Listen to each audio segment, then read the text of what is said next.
This conference will now be recorded. Time being 4:45, I'd like to call the meeting of May 18th, 2023 to order with everyone saying the Pledge of Allegiance. Pledge allegiance to the flag of the United States of America, and to the republic for which it stands, one nation, under God, indivisible, with liberty and justice for all. Okay, I think we've all seen the agenda. There is one change. I did speak with Heather. She sent out an email to all of us this afternoon. It's quite lengthy. I did have a conversation with her. There are a few changes, so we agreed that she would like to come in 2 weeks. She can't come in on the June 1st meeting, but she'd like to come in on the June 15th and then have a little bit more time to discuss what was in her email as well as the rental agreement, because there's some additional information in that the emails. So we agreed to put her into some time on the 15th, a little bit more time than tonight's. So she's been taken out of the agenda for that. So let's go to the minutes. 4:20.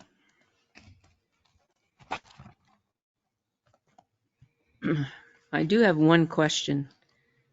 If we correct a set of minutes or table a set of minutes before we even, or they're not right, and we just say we're going to table them, get them corrected, it doesn't seem like those minutes are being corrected. It seems like the night that we're in are being corrected for those minutes a couple of nights ago.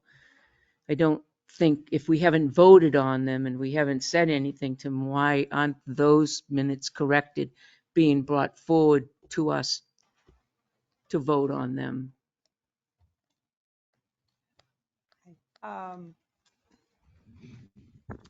So Go ahead. in the time I've been here, I don't think we've ever done it that way. Typically what happens is even if you table a set of minutes, you come back and you because I believe in the last set of minutes, you didn't fully discuss it. You just tabled the minutes.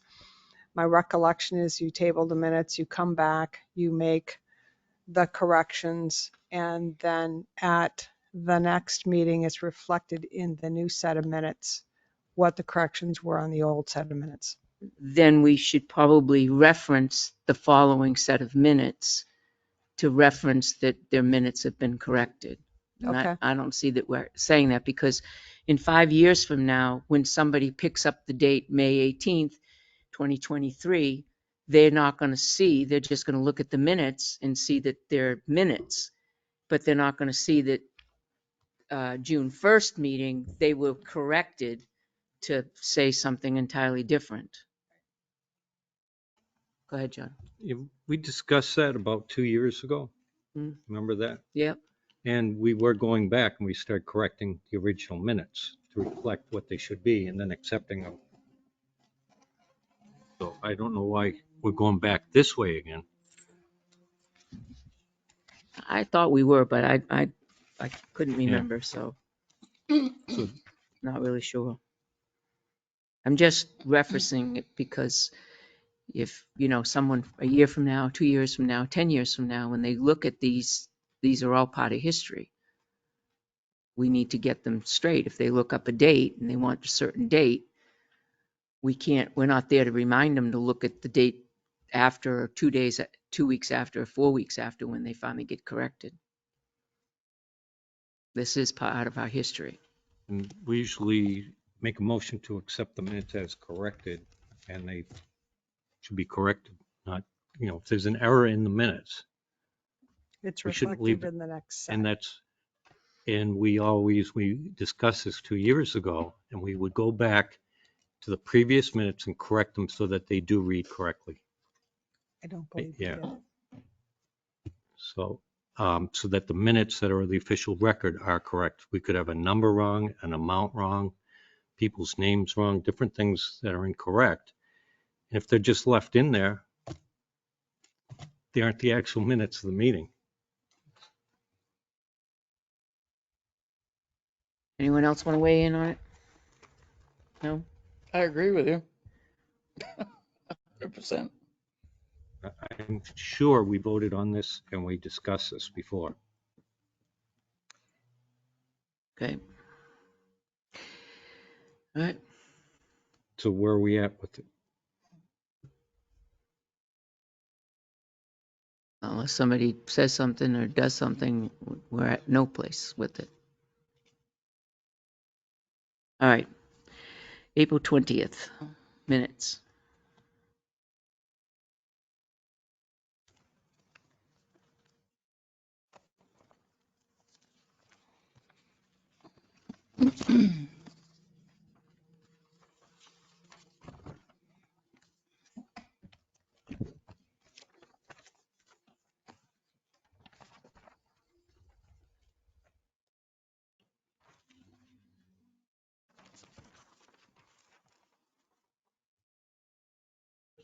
Accept the minutes of I make a motion to accept the minutes of Thursday, April 20th, 2023 as presented. Ruggles, second. Motion's been made and seconded. Is there any discussion?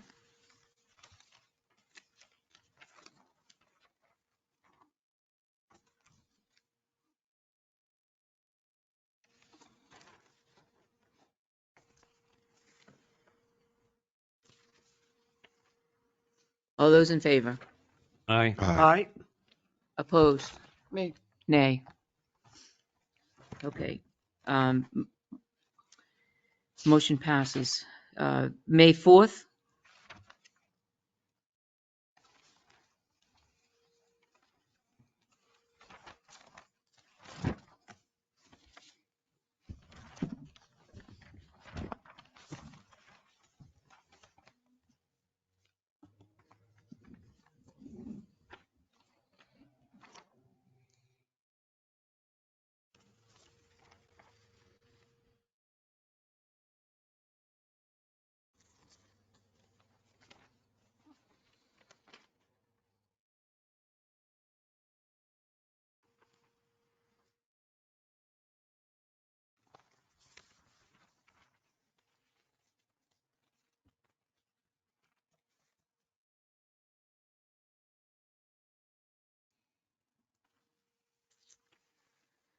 See this here on this May 4th, so April 20th, you should go back and put C minutes of May 4th. Because the first paragraph reminds you of April 20th, but April 20th doesn't remind you of May 4th.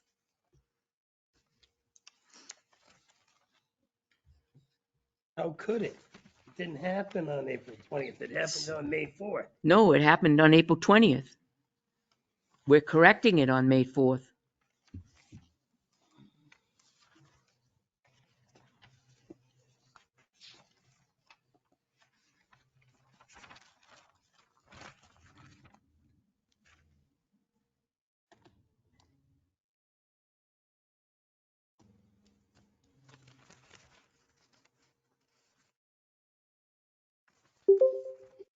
The April 20th weren't corrected as they were stated in May 4th. May 4th, the first paragraph says review approved minutes of April 20th.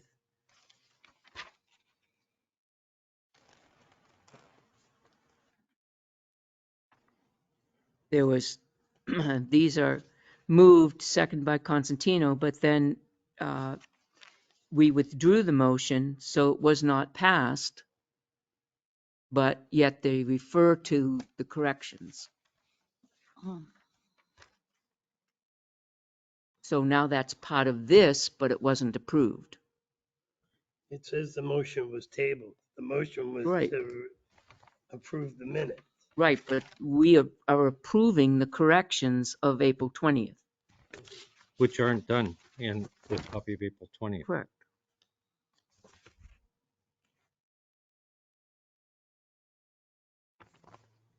So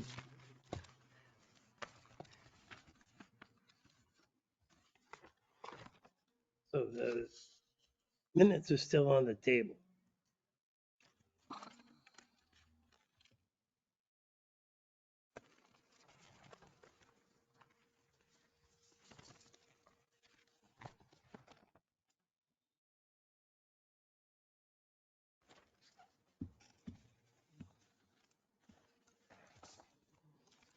On page 2 of 6, where she says, in conclusion, the lady spoke of how information, I think that that's a derogatory term in that sense of doing the minutes in history. I think it should be Miss Yansky and Miss Page instead of the ladies.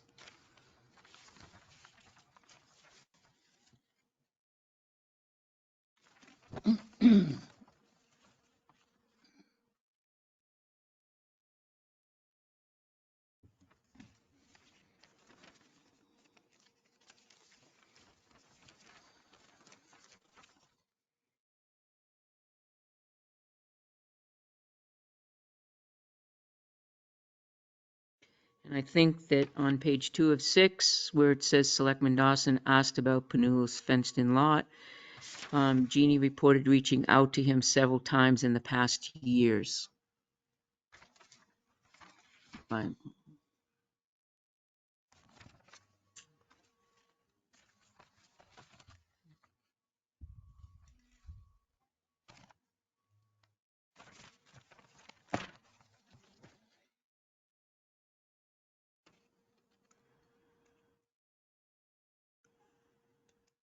Page 3, non-public, second paragraph, last sentence.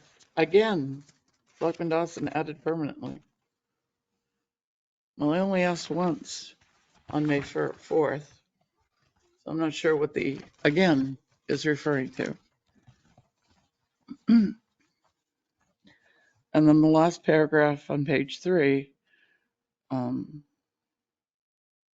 when we were talking about, I asked why the applications are no longer available and the building permits were no longer available on the website. And Joe confirmed the website does have the permits as well as applications, but Joe was talking about the applications. If you want a building permit, they're available on the website. But the actual building permits that have been given to people after they've supplied the applications are not. So the way this is written is confusing.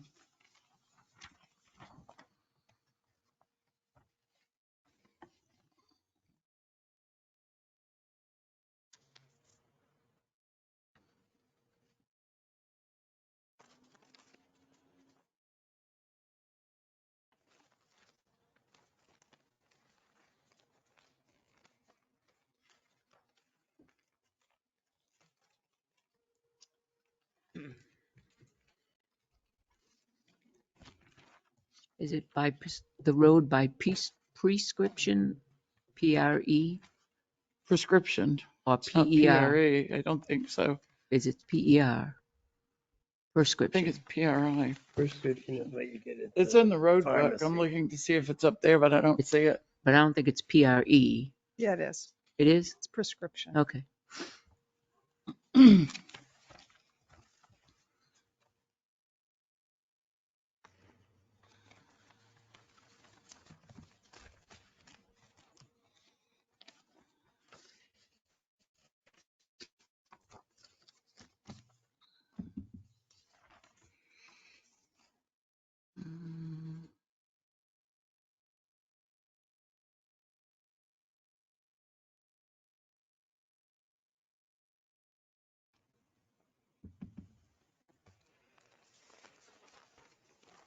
Okay, anything else?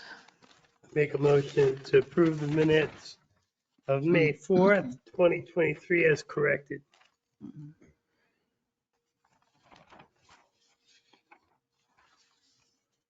Second. Motion has been made and seconded. Any discussion? They haven't been corrected. It's not like grammar or punctuation or, I mean, Well, it can't be as presented. well, There actually have been corrections made. Lots of stuff was corrected from this copy. Let's just pass them. it hasn't Point of been. order. Okay. So So, last meeting, we tabled the minutes to make corrections that were tabled. We never, when we just voted on these, it was never brought up that there were tabled minutes that we're bringing to the table for discussion on them. We just said, here's the minutes. I didn't realize until you go to May 4th that Catherine had changes in those minutes, or I wouldn't have accepted them. Because that's the way we decided to do it 2 years ago, that we would correct the minutes and have them correct as stated.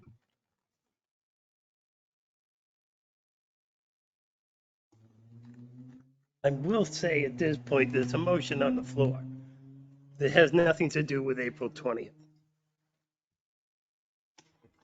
but it's point of order motion. It's a point of order discussion, though. Okay. Point of order. There's a motion on the floor.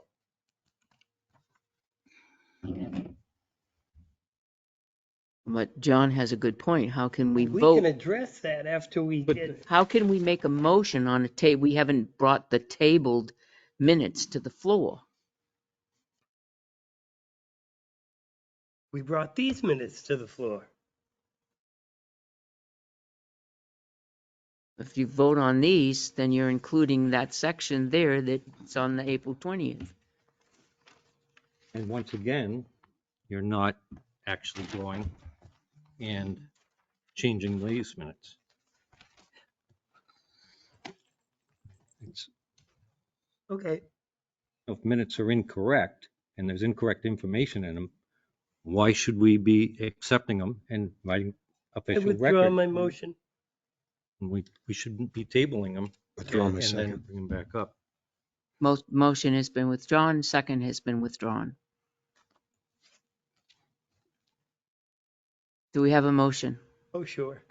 I make a motion to table the minutes of May 4th. That's it. We can always bring them up at the next meeting. I'll second that motion. What's going to happen to the minutes while they're being tabled? Because the motion wasn't to correct them, it was just to table them. This one here, that's correct.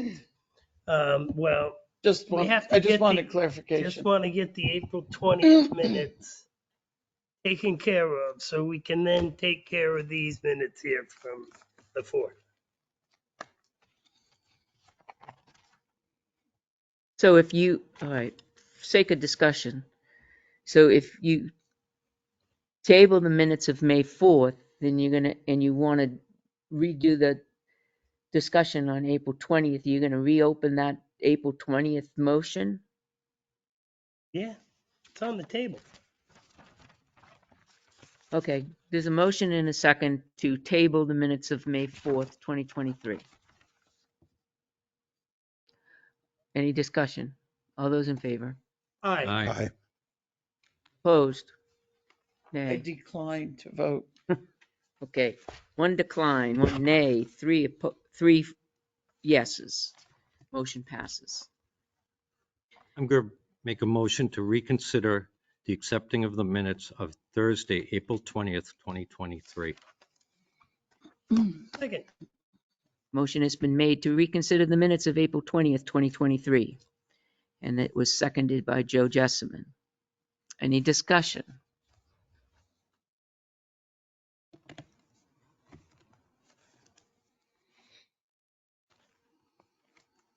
Hearing none. All those in favor of the minutes of April 20th, 2023,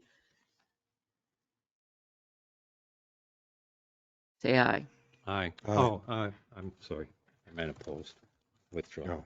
All Sarah. right, we'll say that again. All those in favor of the minutes of Thursday, April 20, 2023. All those opposed? Aye. Aye. I don't understand what just happened there. Somebody made a motion to reopen April 20th, 2023. I asked for discussion. Nobody had any discussion. I asked all in favor of accepting the minutes of April 20, 2023. Nobody answered. And then I said, all opposed. 3 said opposed. So the minutes from April 20th are null and void? I know. They weren't accepted. It They weren't accepted. That's Yeah. correct. was a motion to reconsider the Right. acceptance of the minutes of April Yeah, Right. all right. 20th, which we voted in favor of. So where do we go from now with the April 20th? May I suggest, because we do have an amazing full agenda and we do have people that are here for an appointment, um, a- a 15 minutes ago. Bring these up later on in the meeting. Can we do that? Got it. Sounds like a plan. But right now, we stand as opposed to this 420. Okay, thank you. Okay, we're going to hear Ken Norton and Kathy Broughton from the, right? Okay. Got it. Zinc, sorry. Winnipesaukee River Trail. They're going to provide us an update on the river trail.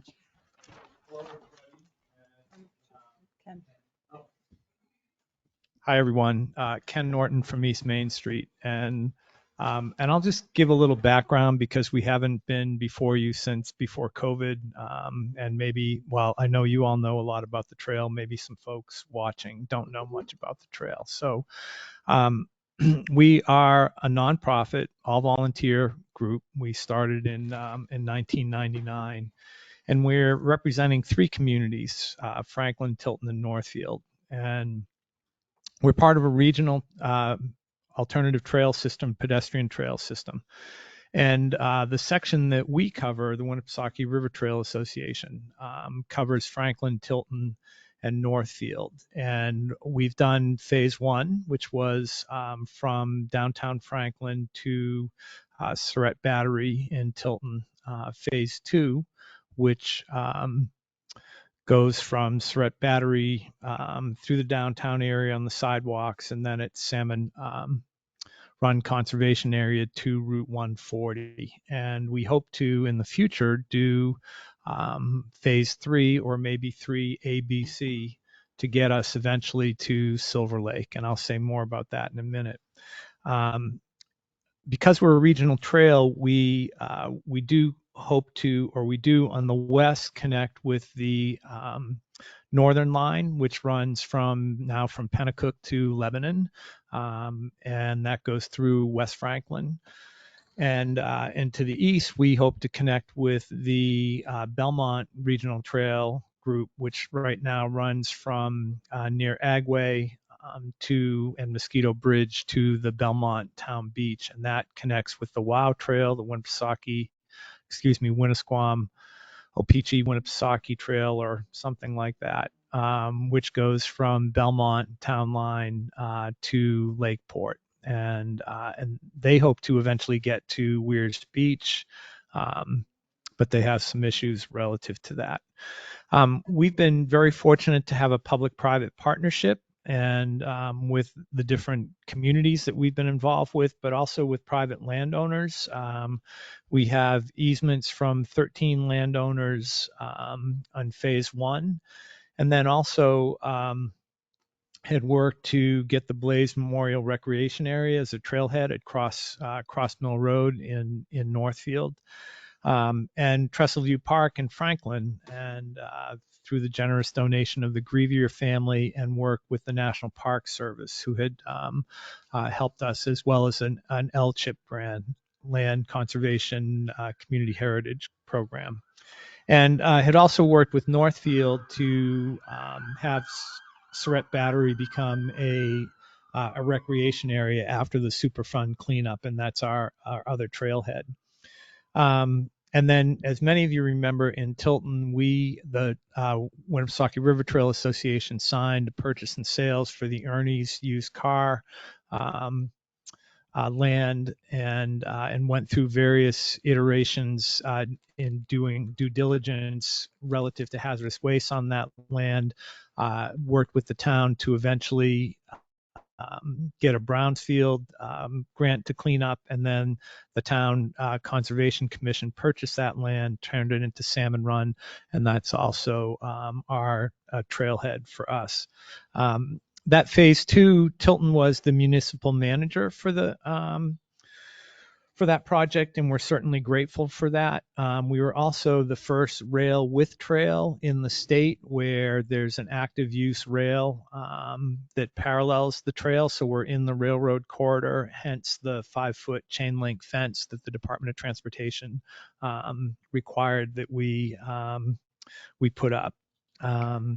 So we're really here to check in. I do have a few asks, but I want to hear some feedback from you as well. As I mentioned, our goal is eventually to get to Silver Lake, and we would hope that the town would consider being the municipal manager again for that in the future if we apply for those grants. There are some significant challenges to get to Silver Lake, starting with crossing Route 140. Many of you will remember the challenges we had with the Department of Transportation crossing Route 3 here with Salmon Run and on East Main Street. But then beyond that, there are significant wetlands on both sides of the railroad corridor there, and we would have to really study which side would have the least impact, or how we might make arrangements, whether that's through boardwalks or how we would get through that area. We had hoped at one point in time to maybe use access in the malls behind some of the road behind the malls, but those have really become heavily used. And although we had conversations with some of those store owners a few years ago, we recently walked that again, and there's just no way that that would be feasible. The other significant challenge is the railroad, and how do we cross the railroad? There is a little spur that goes down to John Mansville if we were to stay on the east side of the railroad. We would have that crossing to contend with if we were, and then, once we get to the little road there, which I think is John Mansell Road, we were told a few years ago, many years ago, by DOT that that's an informal crossing and we could cross there without any, whatever, but we would have to get DOT permission again from there. Beyond that, there are some possibilities in terms of easements with landowners. The sewer line does go through this whole area. Many of you will remember the challenges we had with the Winnipesaukee River Basin project with phase 2 and how difficult they made things relative to being parallel to or adjacent to the sewer line. And so the one thing that we want to ask, and is that we've had some challenges in Northfield with security concerns people have, and homeless folks on the trail. We haven't really had that in in Tilton. I have had a conversation with Chief Gilman.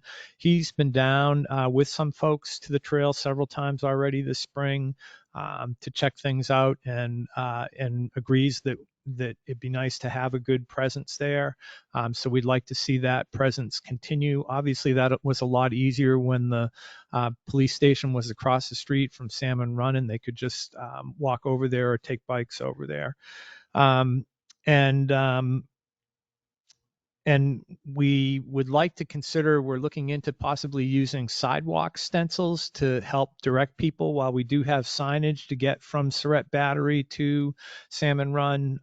Wanted to know if it would be okay if we just did a little logo and an arrow so people would know they were on the trail, or footprints or a bike or something along that line to help guide people. And then we have a cleanup day scheduled for June 3rd. We're probably, last year, a cleanup day focused on the Tilton section of the trail. This year, I think we're probably going to be focusing more on the the Northfield Franklin section. John has provided us with garbage bags in the past, and so we will have some on the Tilton section. Would encourage anybody to walk and pick up trash. So that's my little update, and happy to hear any comments or questions you folks have about the trail. Kathy, I don't know if you want to add anything. Anybody?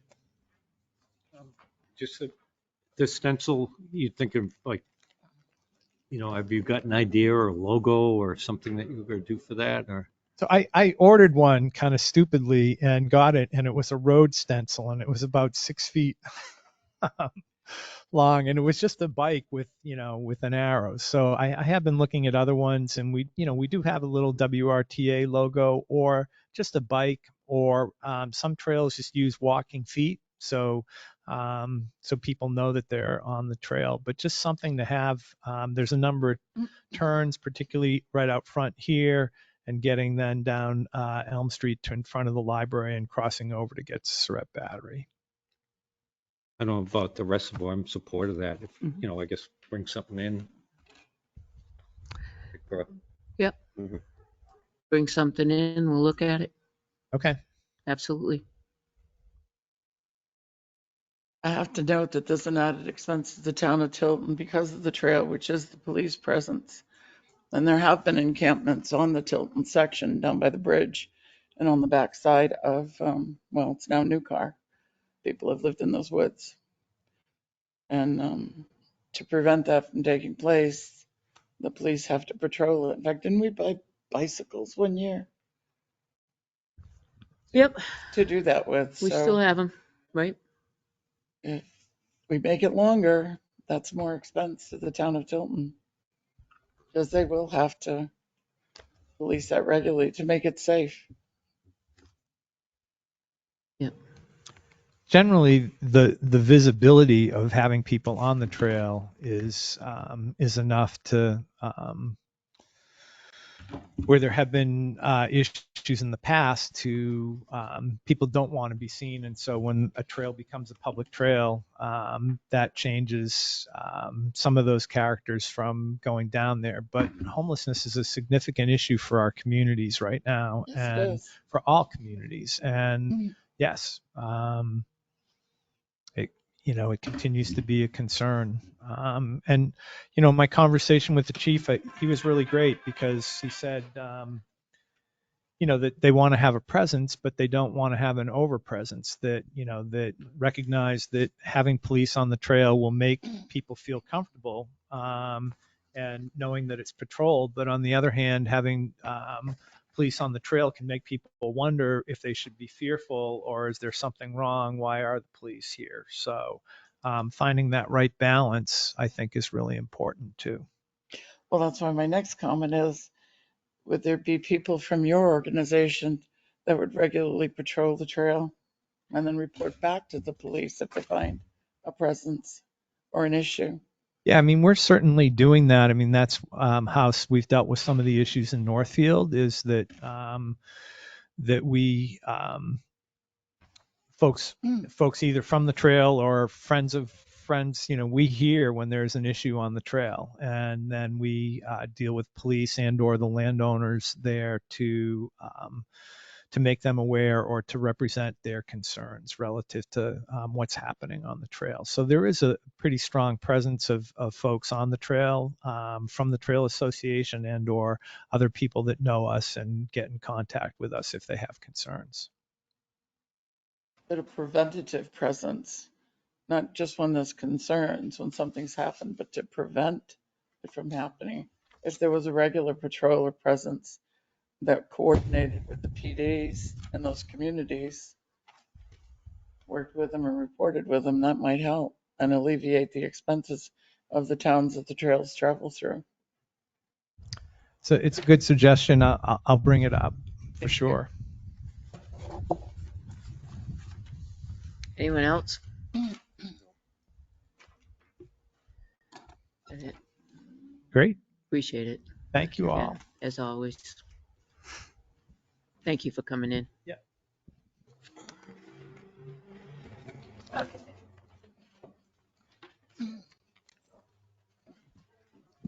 Gail couldn't be able to hear you.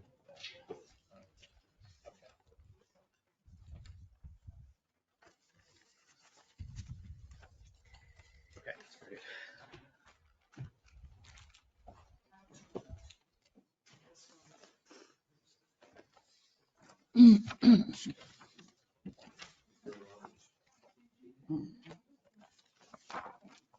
Next we have on our agenda is the Tilton Northfield Aqueduct Commissioners. The goal is to come to some resolution with the commissioners on the agreement so we can move forward with the Academy Street project.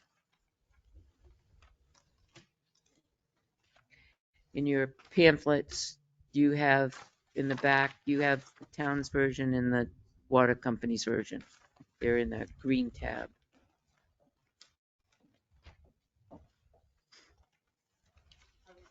Do you want to come up?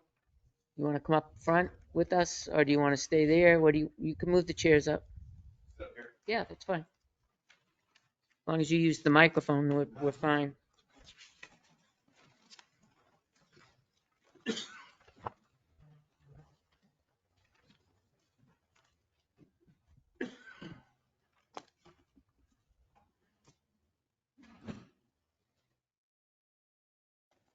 Okay, so we have two copies, yours and ours. Correct. You want to start?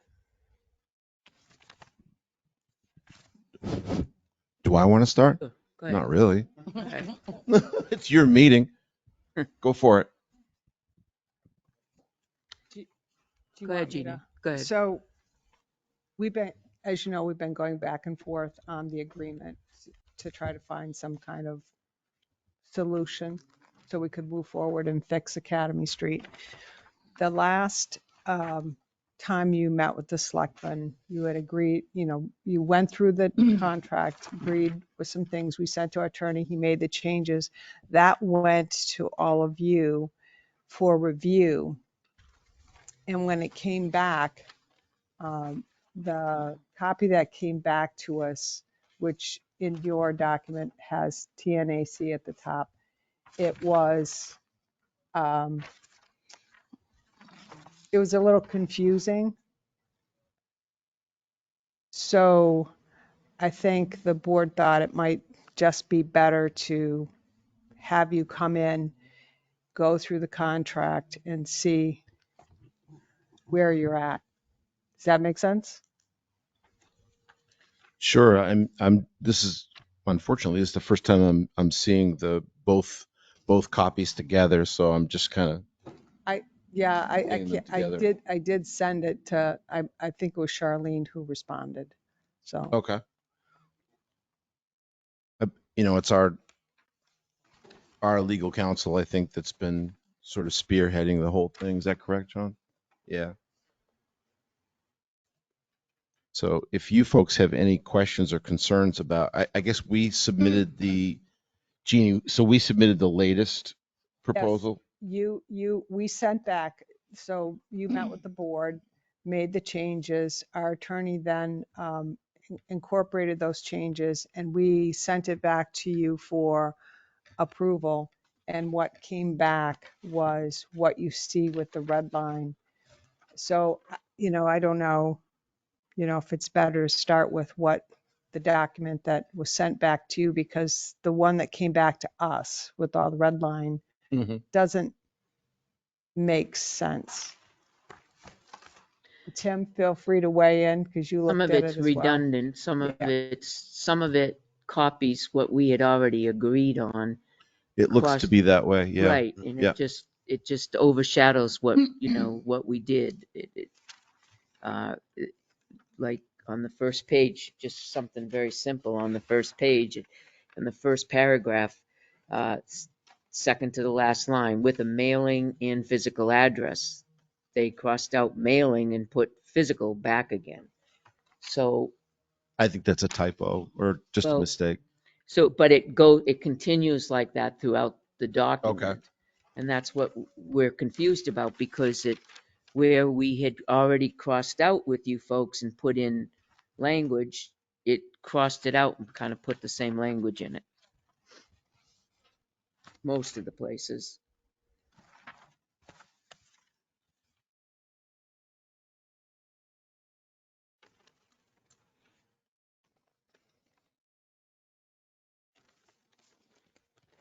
So I think what, at this point, we need is a clean copy of what it is so that we can move forward and resolve it so we can get the project done. And we can't wait a whole lot longer so that we can get it done this year rather than next. I think, Yeah, am I right? I hate these red line changes. I don't know if anybody with else you. agrees with that, but it's just it's difficult to look at two different copies with changes on both to figure out who's. Mhm. I mean, I see the red lines, but Well, do you want to go over particularly, Oh, from your attorney? do you want your attorney to look this over again, or do you want us to go over them See that? and say, do you agree with this? And we'll just put an agreement next to it and then you can just redo it? Is that what you want to do? yeah, I mean, All right. we submitted the latest copy, so if folks here have any concerns about our copy that was submitted to you folks, let us know. And I do. okay, go ahead, Catherine, it's all yours. So we're looking at the water company version. Okay, got it. What page? Tanak version. Yeah. So what page, Catherine? So, I mean, most of it, like you said, is kind of redundant. I mean, you know, if we break it, we're going to fix it and we're responsible. The second page, I think it's 8 in red. Okay. The numbering is messing me up. So down at the bottom, in the event the town fails to reimburse the water district, the town and water district agree that such unpaid expenses shall be subject to other remedies pursuant to section 25 point, I guess that's I, I'm not sure if it's an I or one, of the water district tariff and shall be blah, blah, blah, blah, blah. So I don't know what that is. And, no, I'm not going to agree to that. I think the original paragraph was fine. The other one, number 7, it requires us to trust, regardless of who it is. So if it says agrees to reimburse the water district for all expenses associated with the repairs at the water district's cost, which kind of means the water district could charge us whatever they want. Not that they would, but like I said, it requires us to trust. So I'd like that to be a little more reasonable cost or today's, you know what I'm saying? Not just a open book. Okay, We had discussed that in, I kind of remember that too, that we did already discuss that. yeah, we had brought that up because it was too open-ended and it wasn't defined enough. There were some areas where I can't remember the original word that we put in. If it was a reasonableness factor Yeah. would be good. Okay.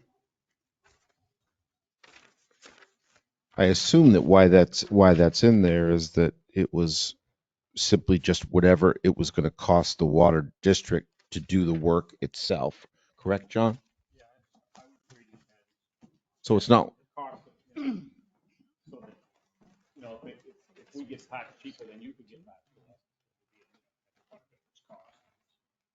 I've experienced that as a sewer commissioner, and it was reasonable, and it was fine. But as I said, as a selectman, it requires us to trust. And when you're signing a contract, you shouldn't have language in there that you trust the other party. It should be spelled out clearly. Okay. So With the can we, word reasonable being asserted, Maybe, I'm not a lawyer, just reasonable. so maybe something like that, but just something that has a little control on it. It would give us the ability to contest a charge that we thought was unreasonable. But as I said, my experience as a sewer commissioner, it's always been very reasonable, extremely reasonable. If I may, and I know you've already made your decision to go through this as you are, but having gone through this numerous times with Jeannie and Kevin, internally, I sort of feel like it would be really helpful to have a clean copy that everyone was using that, and if there are sections that weren't addressed or got lost, that we could readdress those in a meeting. I think me personally, that would be a big help to me, but um, because I feel like a number of these things we really did kind of hammer out, but somehow got lost in the copies somewhere. So.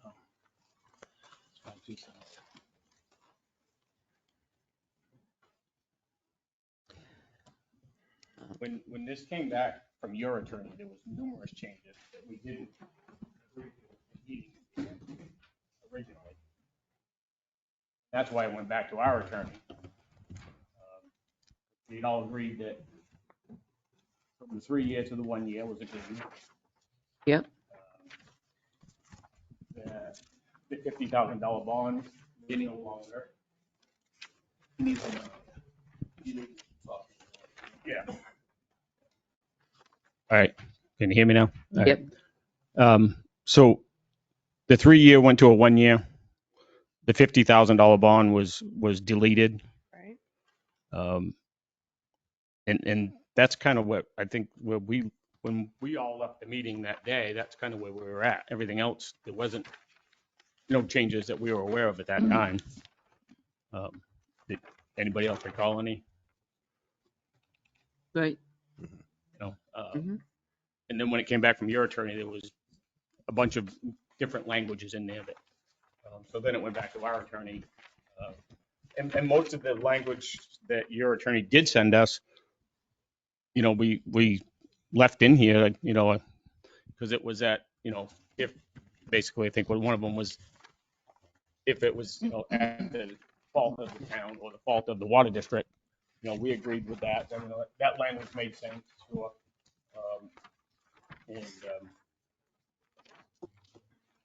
Which attorney made all these changes? And what I have is labeled as the red line. your document. Yeah, because we got a Was red that line your from you attorney or guys, ours? and then that got sent to our attorney, who then Okay. redlined it back to you guys. Who's the purple? I have 3 copies, or I But just the gave green- Jeannie one. Wow. 4 copies here of what It's green too. is my latest one that I just got given to me today. That I thought is what Jeannie had, but she said it's not. So. I'm trying to hold my paper too. So I'll just, as an example, well, I don't know. I guess I think I agree with Tim. I think maybe you need another clean copy that everybody's working off the same one, because what we did get back was not this. So is this what you want me to, is this your Yeah. copy? Yeah, I But brought extras with me. Does it tell the board what was changed? No, So, because I asked her to give me today what she sent you. and I showed you what we got back. Yeah. Which was not that. We got this. Right. Yeah. So, there's 4 copies here. Is that would you like these copies? No? How do you want to No. proceed? Okay. No. Let's not add a fourth into this mix. I mean, we have these 2 copies. We've sat here and agreed to, if we break it, we fix it. The other one was the district's cost. We just said reasonable to that. And then, One, just on that point. Do you want to just add at the water district's reasonable cost? there you go. Right. Okay. Just that simple. Yeah. And then in number 8, that language at the very bottom about section 25, RSA 38:22. I said, I don't know what that is. What? And why? The tariff? Yeah, and Right. how would you have that subject to tax collection? Because typically that means that if we don't pay it, you're gonna take the wall. You know what I mean? That's usually the process of tax collection. You collect it as taxes. If you don't pay your taxes, you lose your property. So in this case, Well, do you really want to take there's the a few well and own steps it? before that, Catherine. Well, yes, but I'm saying that, Lean. right, that's Yeah. the end result. You're going to lean what? The wall? You see what I'm saying? It's not, it doesn't make sense to me why you don't want that wall. No. I'm sorry, we own the wall. You're stuck with it. So you see what I mean? That language doesn't even, it isn't appealing to, I wouldn't think to you, it's definitely not appealing to us. I know what it's saying, you know, what do you do if it doesn't get paid? But there's other language, there's other legalese Okay. that you can put in there that says, you know, you better pay or else. Okay. In the event the town. You know, subject to interest of so-and-so percent or, Rage going on out there. but we don't have to, yeah. I mean, or just leave it out. I mean, How about subject to other remedies pursuant to pursuant to the water district's tariff? I mean, that's what our, is the water district's Right. tariff? That's the point. We don't know what that the water is. district's tariff So how is. can we agree to it? Right. we could provide it for you. John, is it on the website? It's on our website. Okay. I mean, if you object to the tariff, then I don't know how we get through this, because Well, we'd have to amend the tariff, Yeah, I'd have and that look has at to be it. done in an annual meeting, and We just need to look. we at already it, had see what it that. says. So, we could go around and around on that forever. I think the point is that we haven't seen it, so we can't agree to it because we haven't seen it. That's fair. Right, I understand the point. Sure. But it is on your website. Yeah. Correct. All right, so at this point, Jeannie, Tim, and you folks are gonna get together and hash it out some more? Go ahead. Just to your point about the tax collection part of it, I hear what you're saying. As far as I'm concerned, I don't know about Arthur, but I wouldn't mind striking "and shall be considered charges subject to tax collection" under RSA 38:22, so that we take that part of the problem out and just leave it, generally speaking or generically speaking, pursuant to our tariff, provided you all have had a chance to look at the tariff on the website and nothing is bothersome about it. Everyone? Sound good? I don't think we're gonna fail to pay. I don't either. think that section is moot because we're gonna reimburse you because we said up in the rest of this. We take care of it. If we fix it, if we break it, we fix it. Right. If it's gotta have this because lawyers, you know how I feel about I didn't put it lawyers, in there, John, but yeah. I understand, Joe. Okie dokie. We're gonna pay. I So know. this is moot. I think that's a good suggestion to Okay. get started with. And we'll all look at the tariff Right. language, see what Yep. that is. That sounds good. I don't mean to speak for Arthur. No, he doesn't want to talk. We knew that. Okay. So if folks want to just, after you've had a reasonable time frame to look at the tariff, and if something doesn't look right, then let us know. But You're gonna get with Jeannie and Tim and get together a nice clean copy for us, and yeah, with those changes in mind, right, John? Are we okay with that? Yeah. Yes. right?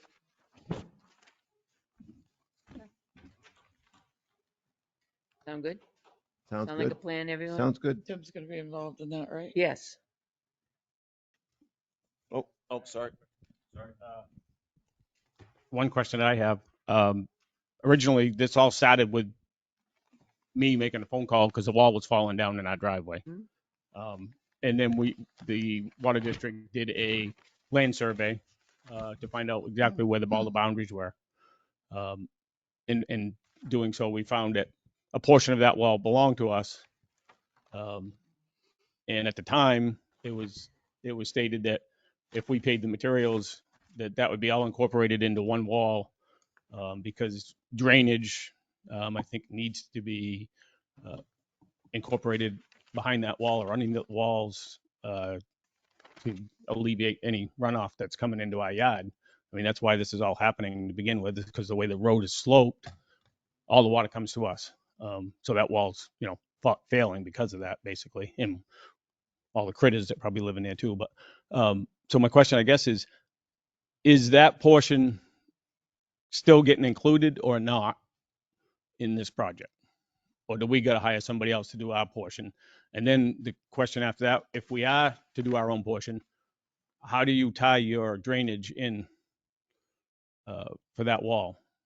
And where's the drainage going to go? You have a plan?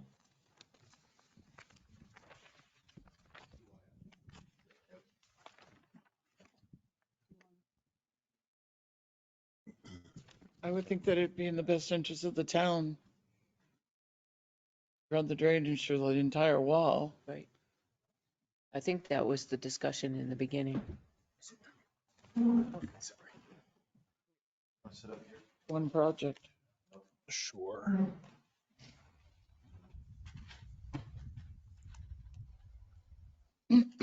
Hi. Aye. So yes, my initial plan was to do the entire wall as a complete unit for just a sense of completion. We have a starting point, we have an ending point, everything is tied in together. I'm not opposed to that or continuing that process. I will be honest and say that between then and now, I had been preparing on just doing the town's portion of the wall if the town and the Tilton Northfield Aqueduct couldn't come to an agreement. Doing everything upside of the road and staying off of their property. Because the portion that is failing is the town's portion. So I had to think contingency plan. I need to get this fixed somehow.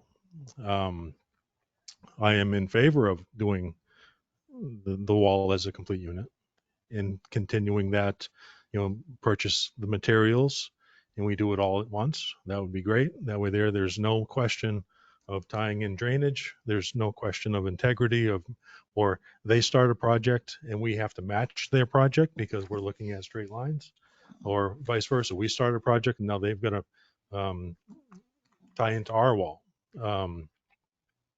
So that is obvious. For me, that is an option. And honestly, I would like to do it that way, just for a sense of completion. If we can work together and get it done that way, great. I'm in favor.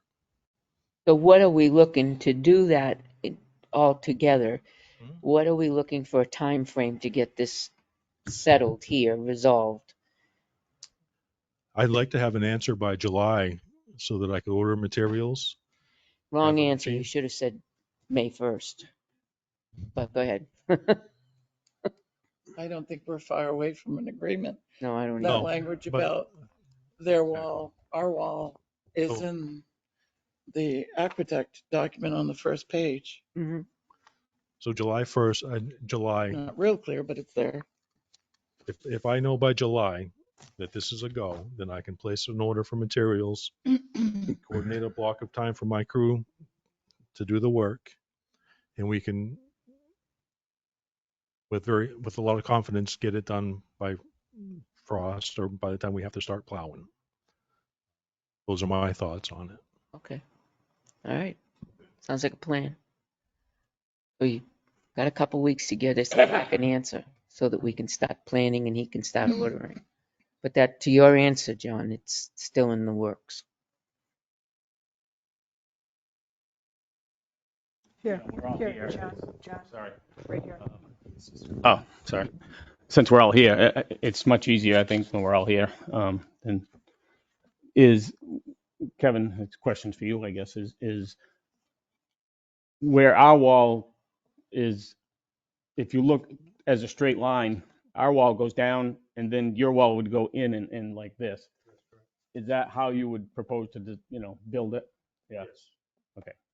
Because we have to lower water services in part of that in order to, get this Yes, done so you have room. the wall would keep its footprint.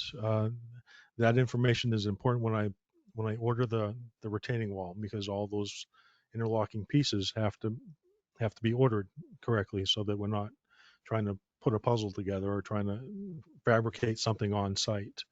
That's the luxury of this system, is that I can place an order, I can have the salesman come out, tell them what I need, and then they can engineer the blocks so that when we get the blocks, it's A, B, C, D, E right down the line, and everything is tied in. I know that there's a gas service that we have to deal with. I know that there's some unknowns that we have to deal with, and we won't know until we put a shovel in the ground and actually start looking and seeing what's going on. So when I have a projected start date and end date, it's going to be a week or two of unknowns that we have to deal with. So there's going to be additional time. Are we going to need all the time? I hope not. Really hope not. But with construction, you really don't know until you put a shovel in the ground and you start digging and start building. You're going to have rain days. You're going to have unknown obstacles that we have to try to plan for. It's not a science, but you have to plan for it. So you're going to end up hauling the stones away and putting a retaining wall system in its place. That's correct. So when it's done, it will no longer be a granite wall. Although I don't think it's 100% granite wall now. No, there's all kinds of stuff in there. It says it is, but I don't think it is. So as long as the commissioners and John understand, it's not going to be a granite stone wall. Yeah, we understood that it was fabricated. Yeah. I don't remember when I had presented the Stone Strong product, if Catherine was, so if you. I know the system you're talking about, Okay. though. But I could obviously share that information with you so that. I'm familiar with it. Oh, okay. And I know your capabilities. All right, we all set? Everybody? Go ahead. I do have one question on number 6 under property damage. And I noticed in reading over both versions that we had put in on our section where it said Town of Tilton to reasonable pre-project conditions, and then we added unless. This is the added part. Any such water main damage may simply be attributed to old water mains that are ordinarily subject to maintenance, repair, or replacement at such an age, or otherwise agreed to in writing between the parties. It was the only section that was not addressed in the TNAC version. So it was, out of all the purple sections, TNAC either added them in red to theirs. That was the only one that was not addressed.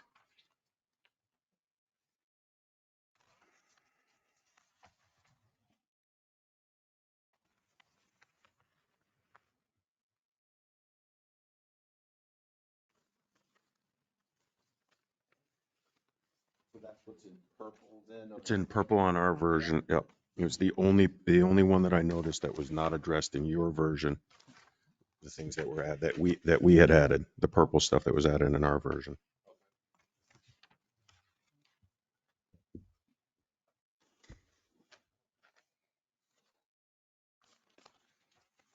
Just so that we don't get to a sticky point as we try and iron things out here. That's all I'm saying, is that as we iron it out, that's one that I was surprised there was nothing addressed in your version on that. So just so we can sort of smooth it out so that we don't have to have 3 more meetings. So what you're saying is you would like that back in? Yeah, I think, yeah. I think it was removed Correct. from ours. Right. Yeah. It was. Because it kind of implied that water main is old and needs to be replaced, Okay. but which it's been replaced already. Well, then there's no issue. And we're covered. You never know what you find when you start digging in the ground. Well, if the pipe is new, then there won't be an issue, John. Just like we break it, we fix it. Even It's oil not gonna be tanks. any issue. Well, and sorry, Joe, the wording itself may simply be attributed to old water mains, leaves that flexibility for the determination by the water company to say that that's new or that's 75 years old. So, Right. John, you probably already said this, but when was that replaced? The water main, like roughly? 23 years ago, 24 years ago. In the water world, it's new. It's not bad. So what, I should know this, but what material? Ductile iron. What is it? Ductile iron. Ductile. okay. All right, any more questions for the water commissioners? All right, seeing none, thank you very much for coming in. Thank you for Yep, thank meeting you, with them gentlemen. again and ironing it out. We look forward to working with you again. Hopefully this year we'll get it done. Yes. Be nice and shiny and put rose bushes up in front of it. I agree. All right, Thank you. thanks. Thank you. Thank you. Appreciate it. Right.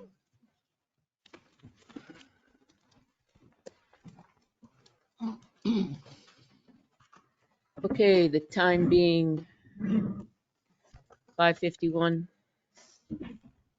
I make a motion to move into non-public session for RSA 91A:3, matters which discussed in public would likely adversely affect the reputation of any person other than a member of this board unless such persons request an open meeting. This exemption shall extend to include any application for assistance or tax abatement, a waiver of a fee, fine, or levy if based on inability to pay or poverty of the applicant. We should be back in session around 6:45. Right? Second, Second. Roll call vote. Jessamine, yes. Ruggles, yes. Scanlon, yes. Dawson, yes. Constantino, yes. This conference will now be recorded.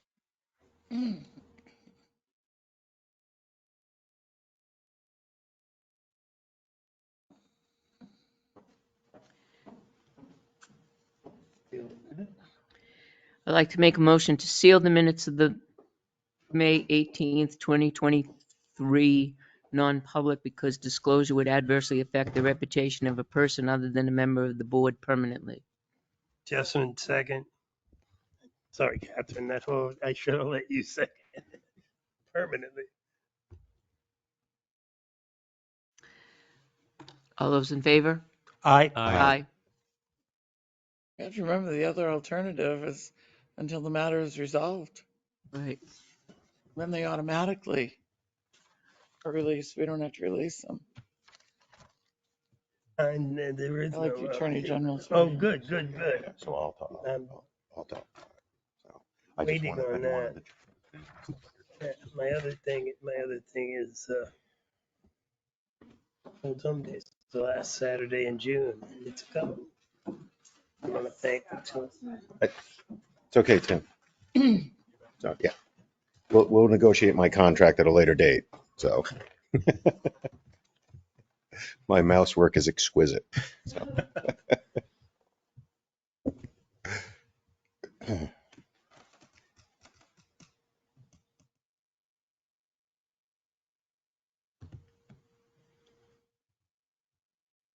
You getting Abe?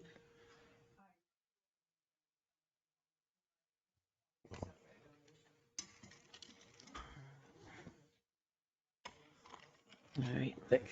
Well, Okay. anyone else like a mint? All right. I'd like to make a motion to accept the They're a $100 donation from Gail Thomas for the senior center. Second. Thank you, Gail. All those in favor? Aye. Aye. Aye. Thank you.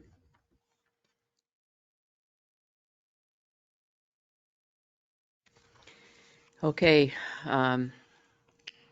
I know that this is a lot of information coming out right now for town hall ceiling repairs.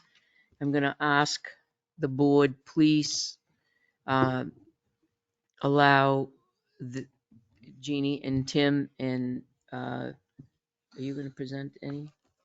No, I'll just weigh in. weigh in to present the information. Let them finish, and then we'll open it up for questions and answers, please. And if we interrupt them, we're going to go all of different ways. Well, you know what happens when we do that. So if we can do that, that would be great. So did you want to wait for Abe, or do you want me to go ahead and start? Wait, we'll Wait. wait for Abe. Does Okay. anybody have anything small that's gonna, under selectmen's reports, that we can just bang out? Yeah, we'll do my selectman report is short. Go ahead. There's news about the concert series, but Oh. Scott's the one who's got it. So when it comes to his part, he'll relay that information. And then the last Saturday in June is Old Home Day.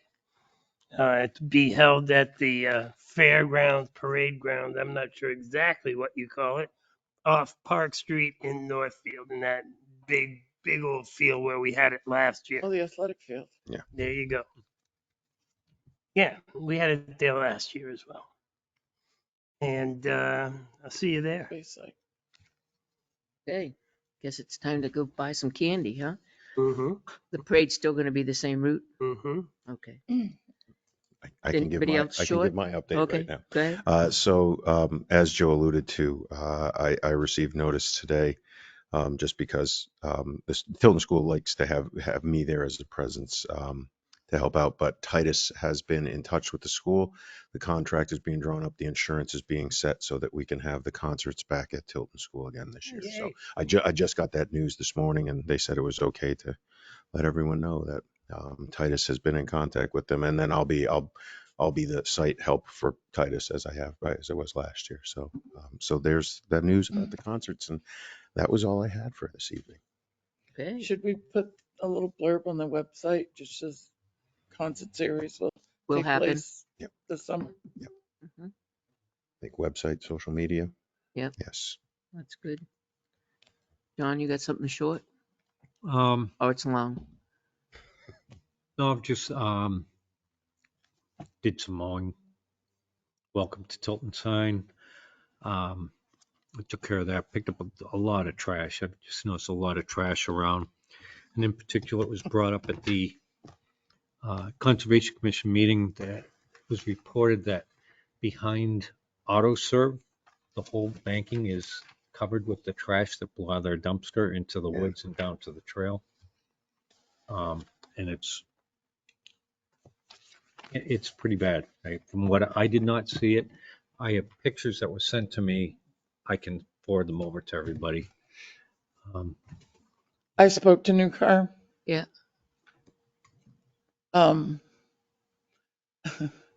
Their dumpster, I mean, I sat out there in the wind and their dumpster, one of them, the cover is broken and trash flew out. There's a market bag hanging in a tree. And John's right, the whole embankment down to the trail is covered with trash. The response to me was, they have their crew that comes annually Tuesday to pick it up. Well, in the meantime, because they're using that dumpster, trash is blowing out of it. So I have more to say to them, let's put it that way. I And would hope. a question for the Board of Selectmen is, how many warnings do you give one entity before we consider fining them? So we went through this with them last year too, if I'm Oh, not mistaken. I've visited them on a regular basis. So the last time the Conservation Commission notified me, I've kind of been monitoring it. So this is probably the third or fourth time, Okay. fifth time. And it's not the only property in town. Walmart in particular, their parking lot, across where the brook is and over by Ice House Pond, you can see orange signs, say clearance and that in the woods. Yes. Yeah. Bags in the trees. Yeah. And up through there, it's horrible. So, I can bring in my case basically, and then the Board of Selectmen needs to decide whether we're going to fine them. You know how much the fine is offhand? I think it's a violation, and every day of occurrence is a violation. And I believe, do we have the chief there? It used to be a violation is up to $1,000 a day for a violation. Up to $1,000 a day, right? I think it would get picked up pretty quickly. All right. That's it for me for now, anyway. We'll continue with you when you get back, when we get next. Okay. You have more? And Catherine, you have more, right? Okay, so we're going to present some information for the town hall ceiling repair for the audience. I'm going to ask you to hold your questions until after, and then we'll have a question and answering session afterward. Okay, thank you. So we're going to start with a recap of the town hall ceiling or town hall in general. In 2021, town hall had an assessment of the entire building. It started primarily looking at with the brick and the condition of the brick, but we did the whole town hall. I think it was during that time or shortly thereafter, Selectman Scanlon had opportunity to be up in the ceiling, and he'll correct me if I'm wrong, doing some work and noted some concerns above the administrative assistance area. And he had concerns about safety and possible hazardous materials. DPW Director Duval also confirmed with Selectman Scanlon. I think they went up together and took a look around about the kind of the status of the ceiling. Prior to the DPW doing repairs, because that was the plan, is they were going to go ahead and fix it. We had testing done for hazardous materials, and that was done by the Lawson Group. And that result showed there were lead was available. There was no asbestos. We then contracted with L&R Lead Abatement to remove the hazardous materials and sealing materials. And all along the way, when we've done this work, every step of the way, the selectmen have been included in the conversation and notified of what was going on. So there was approval by this board to hire L&R Lead Abatement. They gave us a quote. They were going to do it in 2 days, Wednesday, Thursday. On Friday, there would be testing to assure that there was no lead left, any residual lead left. About 2 hours into the job on that Wednesday, I got a call from L&R advising that the job was much larger than they originally had planned, and it was beyond their capability. They advised that we had a bigger problem than the lead and that the area should be evacuated until another company could complete the work. That was on May 10th, 2023. The chair called an emergency meeting of the board on May 10th, and I was directed at that time to get quotes for lead abatement demolition. So working with the finance director and the DPW director and the chair, we met with 2 environmental companies on May 12th and reviewed the areas of concern. To date, with this activity, we've spent about $4,200. So the current situation is the first floor has lead painted tin ceilings throughout. In some areas, the paint has peeled and chipped and has fallen. Some areas, the ceilings are still intact. Analysis has confirmed high concentrations of lead. We had to have another lead analysis done. Limited testing of the asbestos revealed no presence of asbestos. The first floor ceiling has plaster and lath separation from the joists. Some areas are worse than others, verified by three environmental companies and our DPW director. There is a main carrying beam running north to south, and I think Selectman Scanlon might have mentioned this before, and appears that the ceiling is in worse condition on the west side of the beam than on the east side. The electrical and the data wiring is not divided by east or west in the ceilings. They just go everywhere. So Tim has some pictures. This is above Gail's office.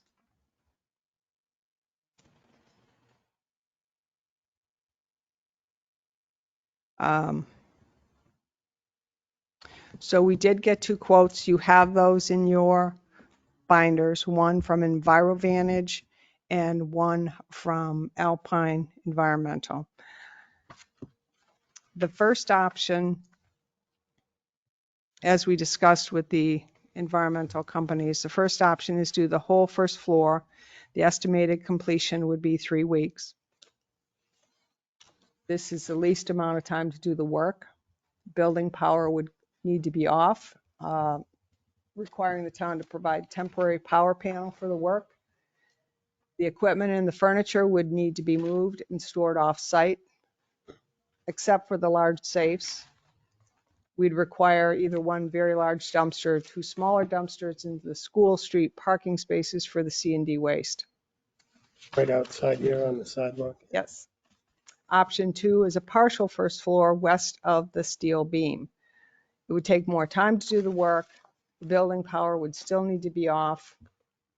Would require the town to provide temporary power panel for the work, and that's to use the negative air that they're going to require to make sure that they're not, that they're sucking all the lead dust out of the building through HEPA filters. The equipment and the furniture could be moved from one side of the building to the other for storage, saving on having to take it out of the building and rent my box and put it in there. And it would require the 2 dumpsters on the School Street parking spaces for C&D waste. So you can see the bids are pretty close. Whole first floor option from EnviroVantage is $60,000, Alpine $61,000 and change.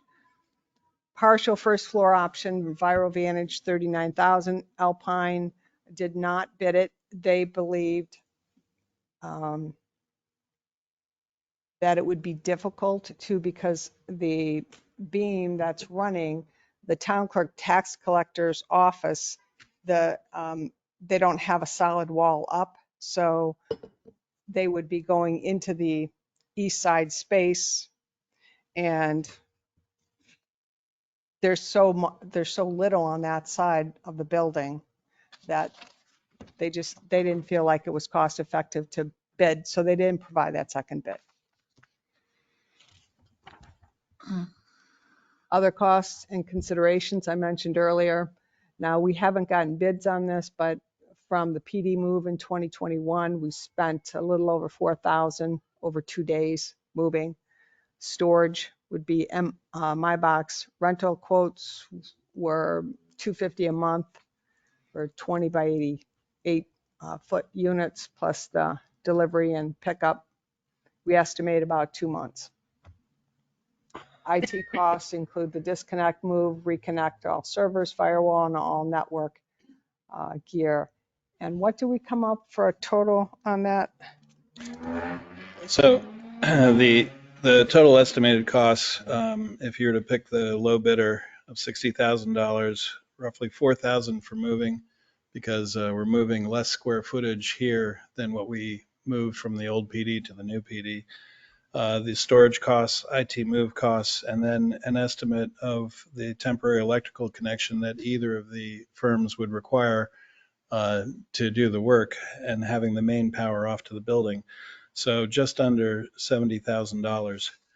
The sources of funds that we have available, there are currently $118,000 in available ARPA funds that have not been approved by the board.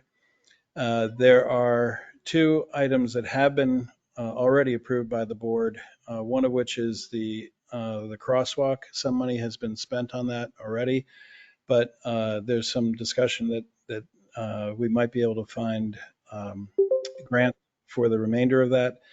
The survey is the survey work that it seems as though the board had put on hold in front of Riverfront Place, but the original project had been approved.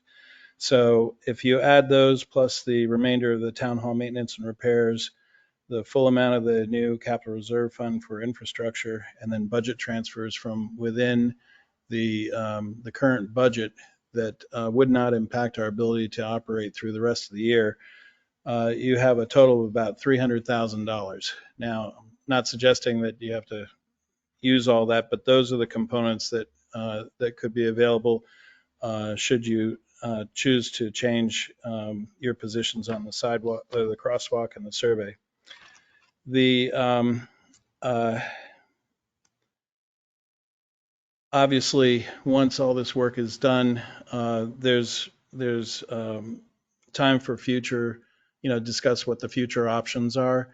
But if you're to look at the downstairs and look where the current drop ceiling falls, it falls within the top portion of the current windows. So if all that were removed through this work, you'd have the opportunity to maybe expose those historic windows. And then also, as lighting is put back in the first floor, it would be a great opportunity to put in LED lighting to the building. So that begs the question, where would people work if they're not working in the first floor? We have no power to the building, and there's no work taking place on the second floor. One of the things to keep in mind is that from the sewer stairs down to the exterior door that is right at the bottom of the sewer stairs, that would still be accessible during the daytime for access to files if files were needed. But again, there would be no power here. So, and there would also be in these plans, there would be no IT equipment or computer equipment running. So no real opportunity to operate in the second floor. So we have four options that we looked at. The first option was discussed at the emergency meeting before we had an opportunity to really spend a lot of time, because that was the same day, as Jeannie had said, that the L&R people were here. And it was just later that day that the board met to discuss the issues. So in a quick look, the first thing was to say, well, what buildings do we have available to us? And Department of Public Works building wasn't suitable for the town hall staff, nor the senior center. And so that really left looking at the PD and is there some means by which we could have fit the town hall staff there? So this first option, option A, had the town clerk tax collector moving into the records room, along with files in the polygraph room and interview room. So if you recall, in the building, there's an area between booking and the main lobby that is essentially the area that we're talking about. There's a hallway that runs parallel to it that goes from the lobby to booking. And then this is the section that includes currently investigation, the detective's office, the interview room, some storage, detective evidence area, and then the records room. So in this case, in this option A, the land use coordinator, the tech, would work in the open investigations bullpen area. The building inspector can work at the DPW office because he currently goes there in the morning to pick up his vehicle. It's just a matter of him having a phone and a computer there, which we can accommodate him there, and was under the agreement of the director. In addition, the admin assistant in town hall, as well as the town administrator and myself, could be housed in multiple places within the building, but this would be in this option A, it was in the admin area, and that the administrative assistant could take one of the open offices, and the town administrator and I could share the other alternating working from home or remote work. Health and welfare officers would continue to work from home as they do now, and sewer would be consulted as to what would be appropriate for them. In option B, that is to move limited functions into the PD, is to, again, make use of that records room. And the reason for the records room is that it has access to the lobby. The lobby has, the hours are extended. You have a handicap door entrance on the outside. You push the button, the door swings open. There's plenty of parking out front, and there is a counter area with a pass-through for transactions.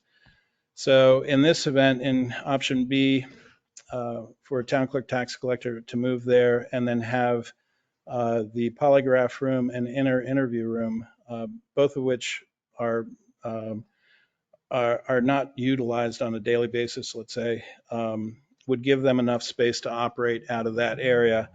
The existing person that's in the records room would move either to an investigations area or another location in the building. So that would not disrupt investigations and the detective area. The land use coordinator would work from home. Part-time would come in and use one of the offices, possibly the current mail room, to handle permits and mail. Building inspector would continue to work over the DPW and land use meetings. If they did have to hold a meeting with a property owner or contractor or otherwise, could be held in the EOC of, pending availability. Same structure for the administrative assistant, town administrator, finance, health, welfare, and then consulting sewer. So the same options for those at the bottom. Option C was to look at taking a trailer and putting it in the gravel parking lot for the town clerk tax collector, thereby not disrupting the records room and access to any of that area there. So all the other people that I just described, the land use coordinator working from home, a part-time person coming in using the mail room, all that would stay the same. The administrative assistant, the town administrator, myself, health, welfare, would all continue to work as in the other options. But the issue with the trailer is that we would have to, number one, rent a trailer to put out in that area. We'd have to connect it with electricity. We'd have to run a data cable out there, and we'd have to check. There are some chases that go outside of the building, and there is one on that side, and but some of them are pretty full. We'd only need to get a fiber cable out to the trailer, which, if in worst case, we could take it through the mezzanine and with a small hole, go out to the trailer for a temporary basis and patch it up when we're done. So in any event, the real issues that we have there are the issues of safety and coverage. So because it's separate from the building, there'd have to be some method of signaling people inside the building that maybe there's an issue in the trailer, someone coming in. There's also issues of coverage where if the town clerk tax collector has to go to the bank, or if they have other appointments, which happen regularly during the day, they often have to go to the bank more than once a day, that there would have to be two people in that trailer. And also keep in mind that the PD building is sealed, so there aren't any windows open. You're not hearing things that are going on out there, and presumably the trailer would be air conditioned. So there are some issues there, and there's some additional costs with option C. Option D was related to a property not owned by the town, but one offered by a citizen to use. And it's roughly about a 2,000 square foot open space. It used to be a car dealership. So there's a lot of plate glass windows. There's a overhead garage door that opens up into the space. There is parking, and there's a small bathroom interior to it, but there's no partitions or any sort of real, separated office areas. In this case, the challenge from doing business is we would need to have a data connection, phone connection, which we don't need to have as long as our IT equipment is over at the PD.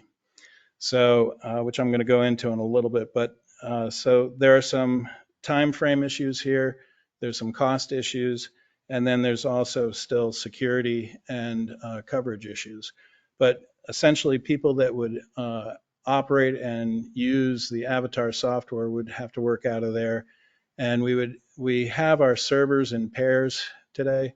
So the servers that are the PD are in pairs, one backs up the other. This would mean we would have to separate the servers from town hall that do that replication and backup, which is not something I would recommend, but it is an option.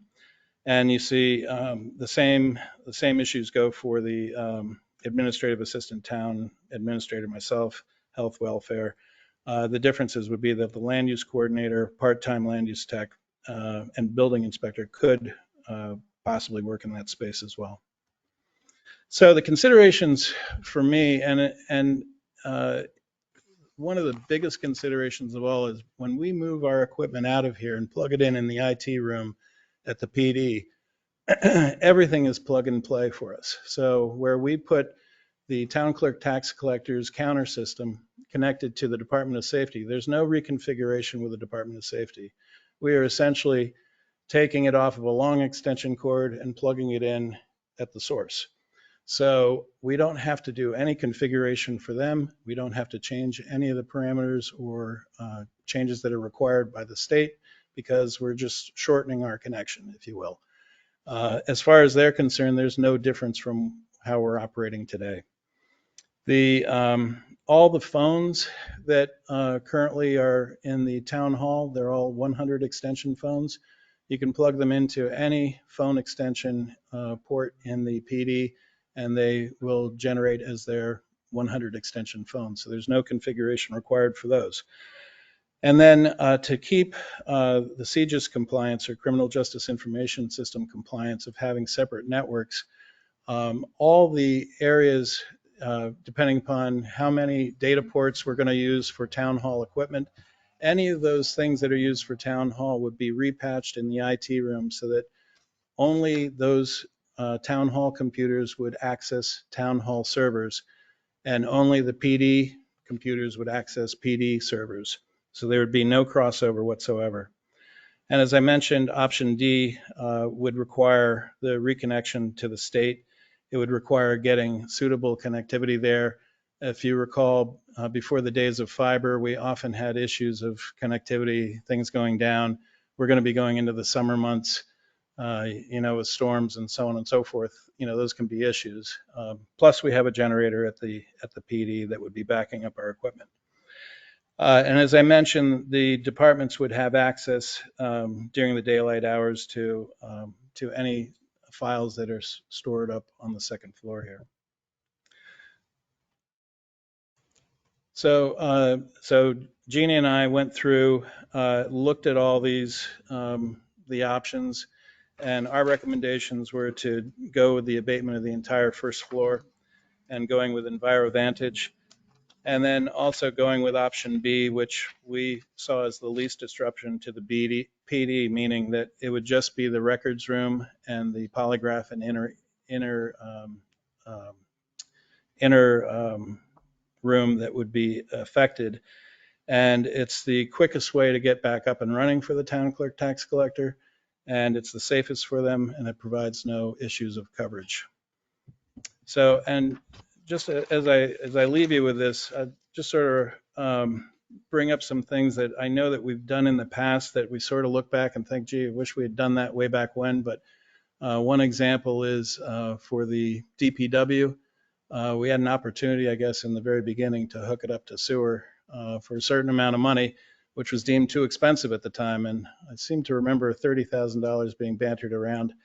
And here we are, 24 years later or so, roughly, and we're still paying a company to come and empty out the holding tank 4 times a year or 5 times a year. So this is one of those opportunities where you have to, you have the opportunity to consider, could we do a portion of this? Yes, we could. Could we do a smaller portion? Perhaps. But eventually, it's likely that these ceilings aren't going to reattach themselves. So these were our recommendations. Thank you, Tim. Yep. So we're going to open it up to the board for questions Hold on a minute. Abe, do you have anything to add to that? Do you want to, or do you want to wait for questions first, or how, you want to give?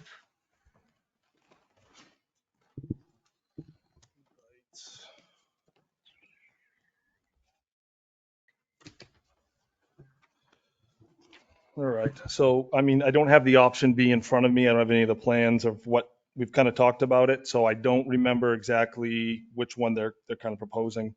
But really just my concern is obviously security of the police department. It is a secure police department. There's a lot of confidential and sensitive material and information that goes through a police department. At any time that gets dispersed to anybody, we kind of know the repercussions of that. So to move some of these offices and things, more than accommodating to try to make that work, just trying to find Lisa, a place for Lisa. And then obviously we'd have Gail in the admin area. That's an area that obviously has a prosecution dealing with cases, juvenile stuff. Then you have the chief's office right there, and eventually you have the lieutenant's office there.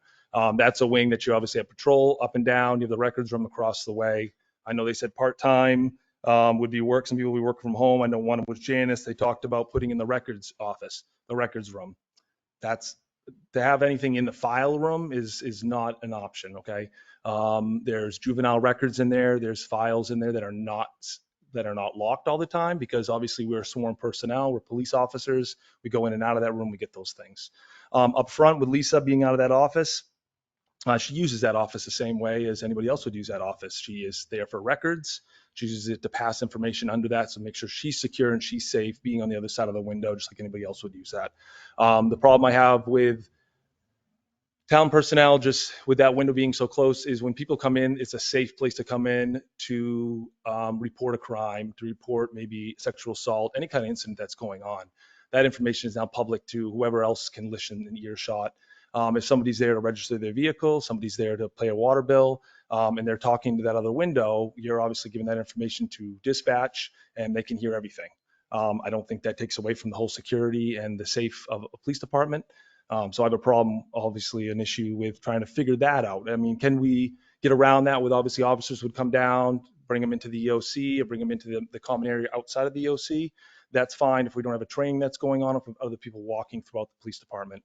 There is an interview room there. We could bring them into the interview room. Again, those interview rooms are not all sound. They were never padded. The only sound deadening you have is any of the ballistic that we have in that lobby area that obviously protects. That's gonna deaden a lot of the sound. But when you're in those hallways and you use those interview rooms, you can obviously hear things. And we have personnel, police in those rooms. Detective area, keeping the detective in that area is fine. But if you have other people in the common area, you can hear obviously from that room what's going on with detectives. We have a Cellbrite machine that's in that area. We have to find out where that's going to go. We talked about housing that in where the detective is going to go, and that's fine as long as we're using it. We pay a lot of money a year to use that computer. We do have a poll camera we don't use as much, but if there police work is, you never know what's going to go on. One day you'll have a call, you'll have a dog complaint. The next you might have what we Northfield had last year. And if you remember, it was a day I was sworn in as chief, and we had all major crime there. We had about 50 state police. We had a lot of vehicles. Obviously, if we had town personnel in that building, I wouldn't make that decision of having them all come over to our facility. But again, it's just a point of you never know in police work what really is going to come through those doors and who you're going to be interviewing and what's going to be going on. So those are my concerns. I'm obviously willing to work alongside the town, trying to find a way where we can house, where we can move. I just want to have a plan directly how that's not going to affect our department as much too. And I know that's everybody is kind of being turned upside down, and it's kind of one of those unfortunate things. I just want to make sure that our staff is, for the security reasons and police reasons, are guarded on that. So that's all I have to say there. Thanks, Abe. Yep. Okay, we're going to open it up for board questions. So we'll start with, you want to go, Catherine? You want to start up here? Go ahead. Sure. I'm going to say right off the bat, I'm absolutely opposed to having any personnel at the PD. mostly because I can't see opening up our police department, which is a secure facility, as the chief said, to the general public. I don't think that's wise. I don't think it's safe, and I think it's a liability. We don't have any, I don't see any prices from contractors to put us back together again. And I think we That's- asked for that last week. w- I'm wondering why we only have 2 estimates. Because The we Department only of had, Health and Human Services lists, oh, I'm going to estimate, I don't know, 50 or 60 different companies that do this work. I'm also wondering, did anyone ask them, this isn't going to, it doesn't affect the second floor here. I understand they're going to shut the electricity off. However, we could run a dedicated line to the basement. There's a outlet fuse box up on the second floor, and I believe it only runs the second floor. So I don't know, is that going to stay active? If it doesn't send power down to the first floor, why would we shut it off? And why wouldn't we just move everybody up here? I don't see how land use can work from home and serve the public. But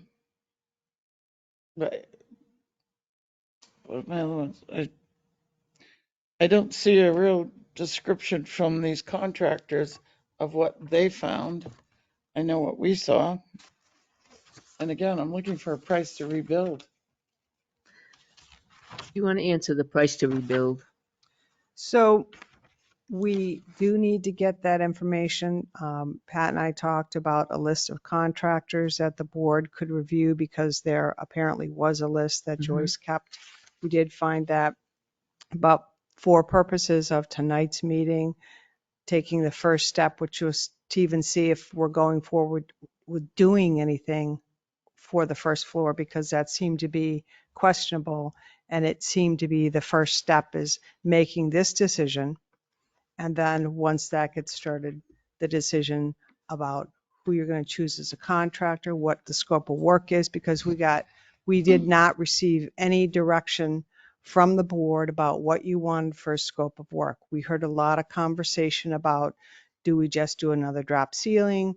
Do we expose the windows? Do we build the walls up to the joists? Do we finish off the joists? There was no direction from the board about a scope of work. Mhm. And remember, this just happened last week, so Right. we're moving very fast. And I think between Tim and I, and talking with the chair, that having this is the first step made sense. But yet we know from what they've said, it's going to take them 2 weeks to do the project. 3 weeks. 3 weeks. Excuse me? 3 Three. weeks. Oh, I thought I read 2 weeks in there. Sorry. Okay, 3 weeks. How long is it going to take to rebuild? So there's the question. How long is our personnel going to be displaced? And having that answer helps to know, where do we mobilize them? Do we keep them here on the second floor? Where do we put them? And if I may, just answer or address the question that you brought up about the public being in a secure facility. We're not suggesting that the public be anywhere other than where they are allowed today.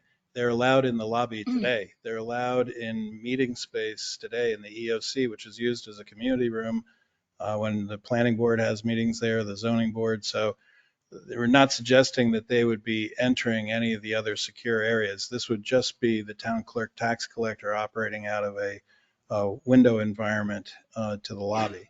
So that's why we're not suggesting there be any public access other than what they are allowed today.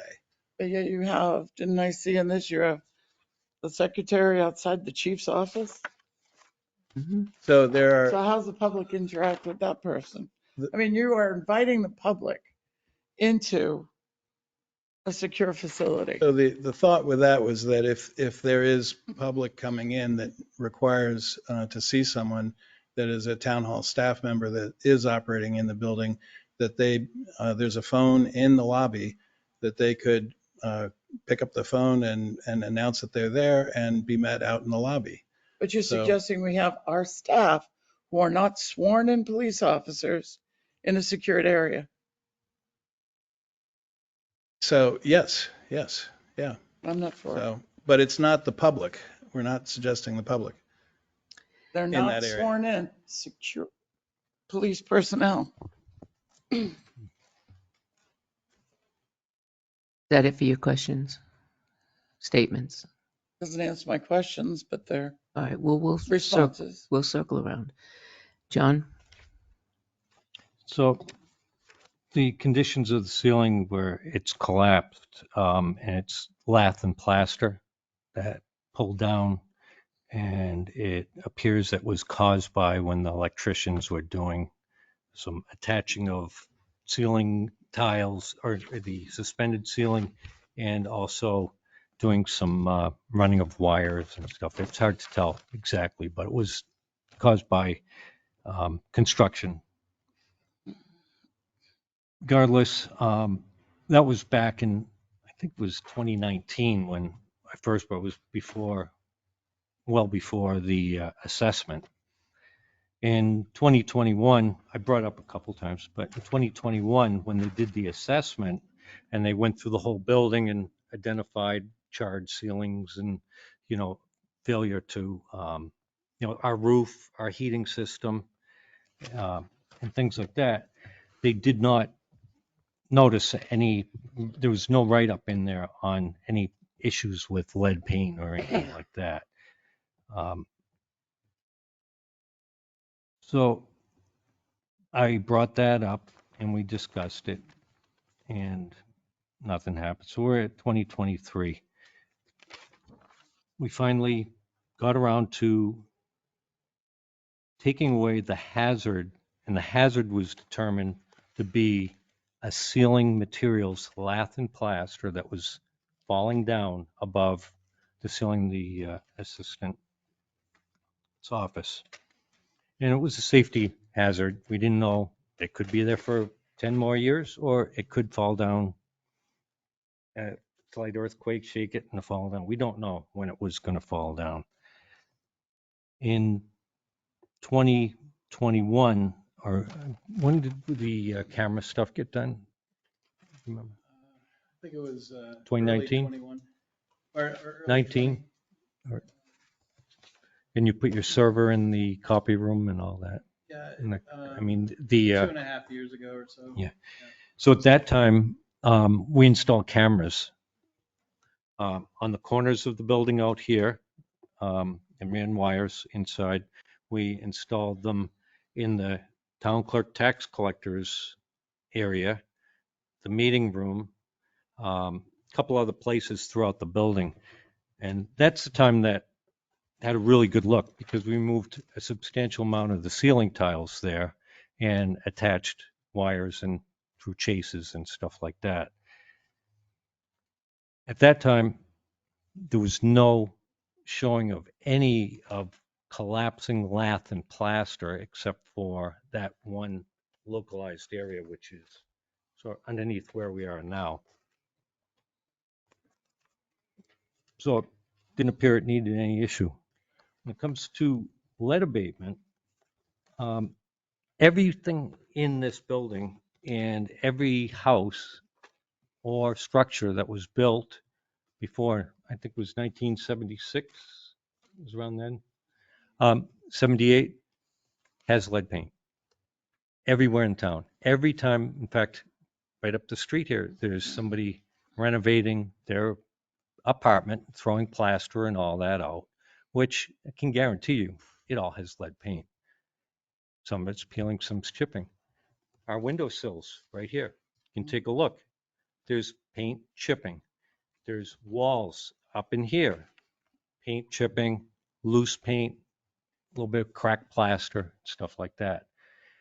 It's only an issue if people ingest it. And that's what the issue is with the lead. For us to go and redo the whole building, and as you said, Tim, wish we had thought about things beforehand. I think we're jumping into this way too fast. That it should be all encompass um, project that's done, because if we look at the assessment that was done on Town Hall, it clearly says that that should all be done and a plan should be made for the redoing of the first floor and second floor of Town Hall. I don't think it's appropriate for us to jump into it and start doing it without an end plan. What do we want to achieve in Town Hall? I'll also quote that after reading the assessment, that since this is a historical building registered, it said a property shall be used for historical purposes and placed, which I'm reading from my phone here.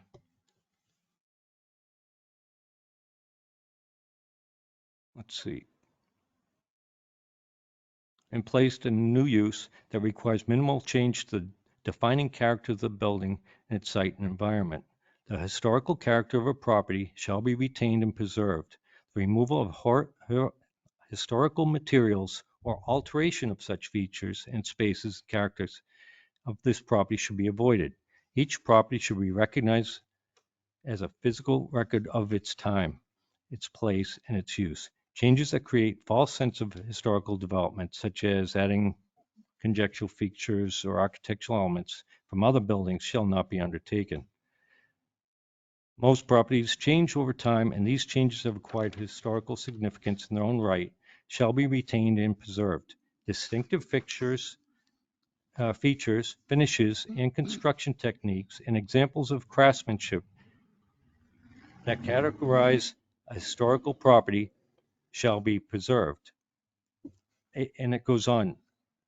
And at the end, it explains that the process, and we looked at, I think, our roof, we've looked at that. We've addressed the chimney, our heating system, and the leaky plumbing down there. So we've been doing some of these things we have plans for doing them.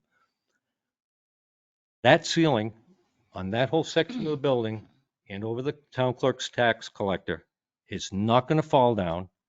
It's not going to hurt anybody. As long as you don't scrape it, you don't need to nod your head. Please just listen. You don't need to scrape it and destroy, scratch it or abrasiveness on it. And they clearly say that in this report, that any areas that are scuffed or that would be an issue.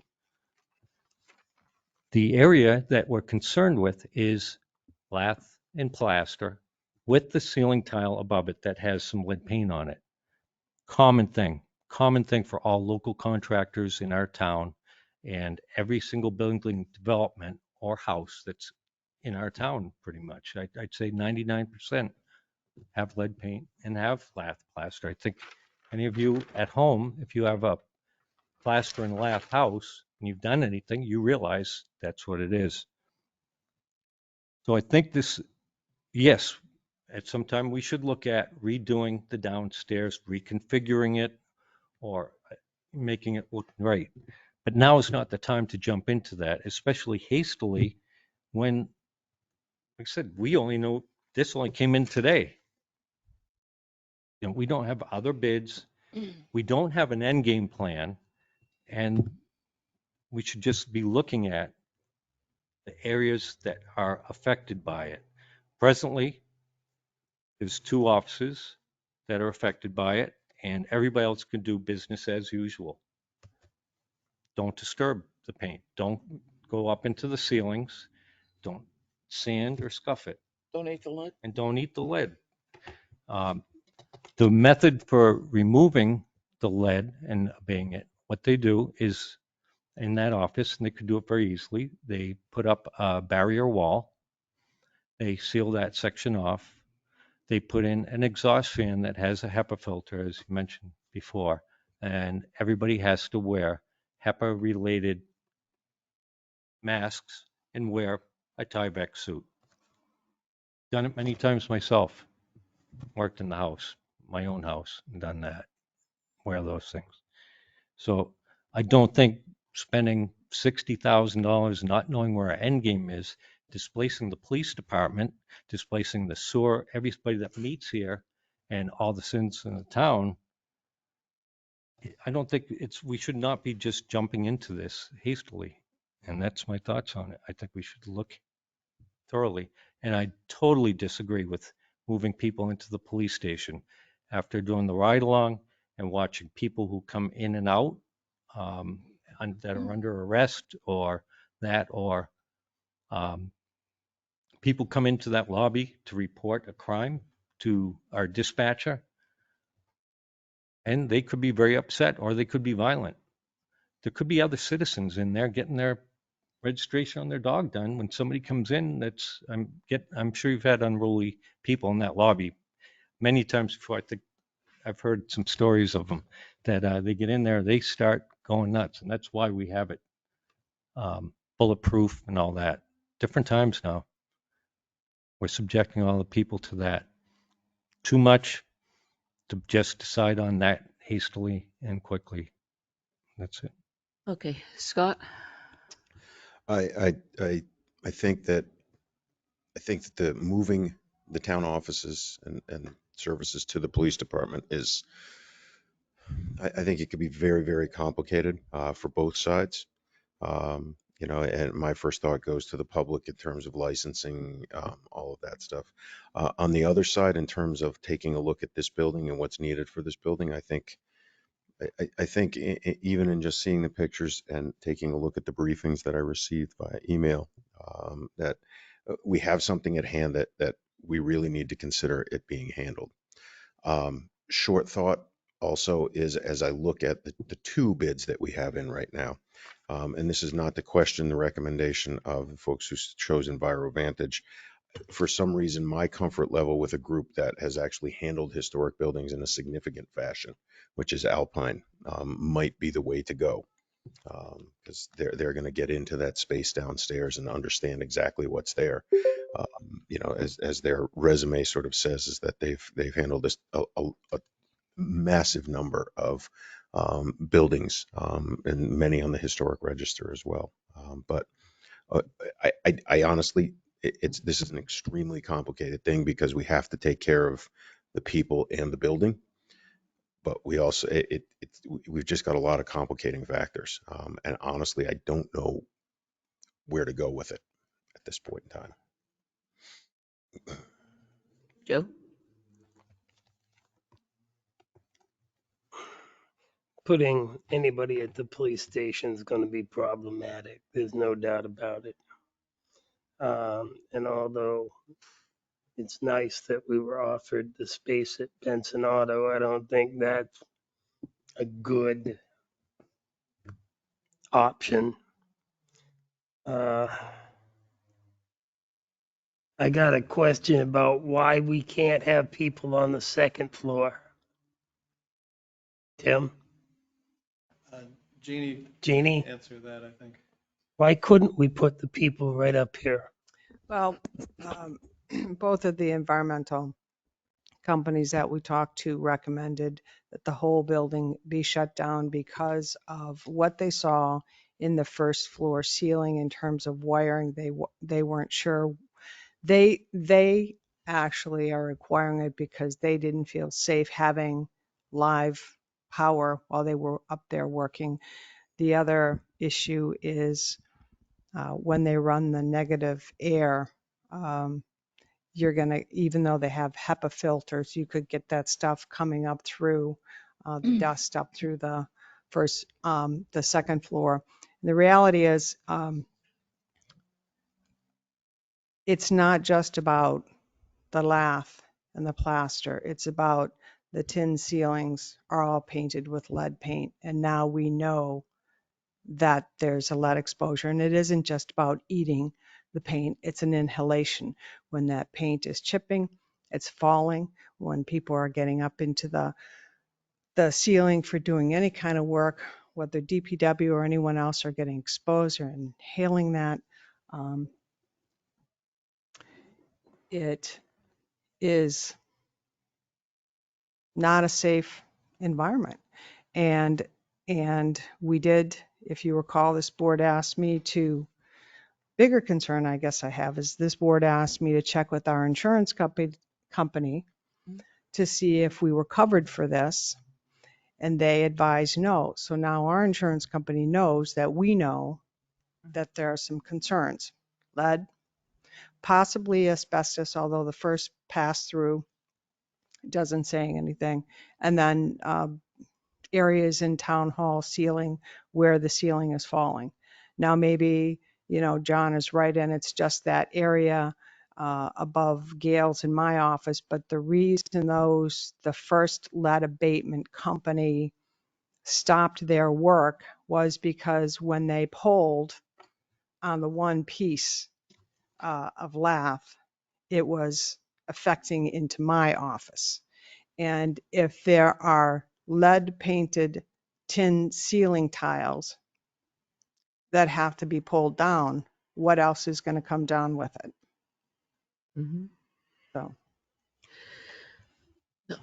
Also, part of that was that a lot of the electricity is either stapled to the ceiling tiles, or there's a hole through the ceiling tile and it's wrapped around the ceiling tile. So if you take one ceiling tile or the lath down without taking the ceiling tiles down, you're taking some of the electricity and cabling. And if you have ever worked up there, like John and I have worked up in the ceiling, there's a rat's nest of wires up there. So cabling comes down. There's a lot of other things that come down with that cabling.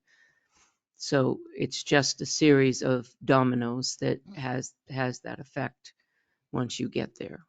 So if anybody lives in old houses, like John said, once that whole domino effect takes place, when they started in Gail's office, it reached Jeannie's office. Well, if they started in Jeannie's office, does it go to Kim's office? Does it go over to the server room? We know that it's going to go to the wall. We do know that it's going to go to that beam. We know that it's going to go to that beam. And we also know that all the wires and cabling and everything else. And we just go up on the ladder in Gail's office and you can see half a dozen cables, electric cable, cameras, telephone, definitely telephone, strung and stapled to many a tile up there. So that's an issue. That's a huge issue. Been there. And I'm very experienced in that. Go ahead, Joe. Is there a way to get more bids, more people looking to see exactly what the scope is? Because I'm kind of, I know there's lead tiles. There's probably lead right above our heads. I know there's an old tin roof up there. Did they paint it? There's lead right there when you walk in that room. Well, there you You go. look up those tin ceiling, those lead paint. Lead is a significant environmental hazard. And I know this. And I know it's not just eating lead chips, because lead dust inhalation. But what is the chances of that? This is a difficult situation. If it was just for the $61,000, I'd say make the building safe, take the whole ceiling down. But when you put in the factor of moving people around, disrupting the police department, the sewer department, public works, having a guy down there, they got to put a desk in for him now. It's just like, I don't know. I really don't know. Well, the only other alternative, well, I shouldn't say the only other alternative, is to close it completely, and we can't do that because that's our public. John? So we had a lead test for air quality, I think, last year. Yeah, it was about a year ago. It was longer than that. A lot longer than that. 21 Maybe at 2 years least. ago. Yep. And that passed completely. In this report, it clearly says that do not scuff the paint. They said the only place it's concerned is places where it gets scuffed or that. And they specifically said the stage. As long as the stuff is covered with paint or the ceiling tiles on it, it's not going to get bothered. If we go and do this a little bit more time and conserve, more consideration to it. Presently, there's no danger. Well, there is a And danger. Right now, Pat, there is can a I just danger, finish? John. Could I finish, please? Okay. You stated that if you start pulling it, you pull it down. They may not have known what they were doing. They were lead abatement people, not demo people. They could have cut that section of the ceiling first instead of just going and pulling sections down. So I think we need to have some demo contractors come in here and take a look at it and see what can be done. I can't see doing it. I look at this list of people that they do. We're talking the Watertown Arsenal. These are huge projects that they do. John, I We don't do little understand. projects. I'm going to We ask you a question. Sure. For 2 years, I've listened on this board. We've got to do something. We've got to do something. It's going to hurt our employees downstairs. We have got to do something. You're not doing anything. Jeannie, come on, let's do something. Yes, And I did. now, And now you're turning it into the whole building. No. It's one section of lath and Look plaster. at what's exposed in those 2 offices. Just look what's exposed in those 2 offices. You can't tell me that those 2 offices right here, right now, are not a danger That's of what something to fall, right? Pat, Not lead. Let's Pat, not talk about lead. I- Let me finish. Something to fall right now. It could fall tonight, could fall tomorrow. If we put an employee back right there, you feel safe putting an employee back in that office right now? Number one, don't put words Answer in my my mouth. question. I did not say to put them in there. Be very clear with that. I've always said that there is a section of lath and plaster above the employee's head that is loose and is falling down. We But you need to just said it address wasn't it. an immediate, it wasn't an There's immediate. nobody in there today. There's You nobody have in to there. put them somewhere. That's what we're talking about. Pat, Where are we going to put them? can you listen for a minute? I'm going to reiterate. It's only affecting those 2 offices right now. It's not affecting Tim's office. It's not affecting. Well, it is because she's in Could I Tim's finish, office. please? And it's not affecting the other part. Why we have to make a decision to do this there's nothing in here about getting the fire alarms reinstalled. There's nothing about getting the internet reinstalled. This is not complete. We need more estimates and demo guys. These guys are huge contractors for doing this. Every project they got on there is big, except for one. It was a house that they did the exterior of. Joe Tropiano, who happens to be a friend of mine. I thought that was kind of interesting. That's the only one he lists. Everything else is huge complexes. We need to go and back up and realize that right now, as long as nobody uses those offices, it gives us time to go through this thoughtfully and look at it. I'm not backtracking, Pat. I'm saying those 2 offices, that area there has lath and plaster that's falling. That's it. Period. Has the board, wait, hold on a minute, Tim. Has the board fully asked their questions that need to be asked? I'm going to open it up to the public. Anybody here? May Go I ahead. comment on my office? Go ahead, Tim. 2 people had gone up. I wasn't there when they did it, but our DPW director had looked above my office area, as had one of the contractors, and both stated that there was damage there as well. I haven't seen it. I haven't gone up to look and don't plan to. But if I remember correctly too, John, you had identified an area over the IT equipment and then over the copier on the other side of the building that they look compromised last night when we took the recess and went down and took a look. So it sounded as though there was pockets of this damage throughout. Thank you. Anyone from the public like to ask a question?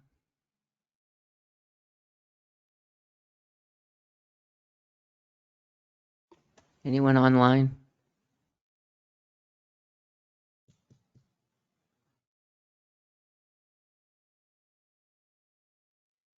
Okay, we'll just continue the discussion. Okay, I think I heard from most of you that we do not want to move up to the PD for one reason or the other. Am I correct?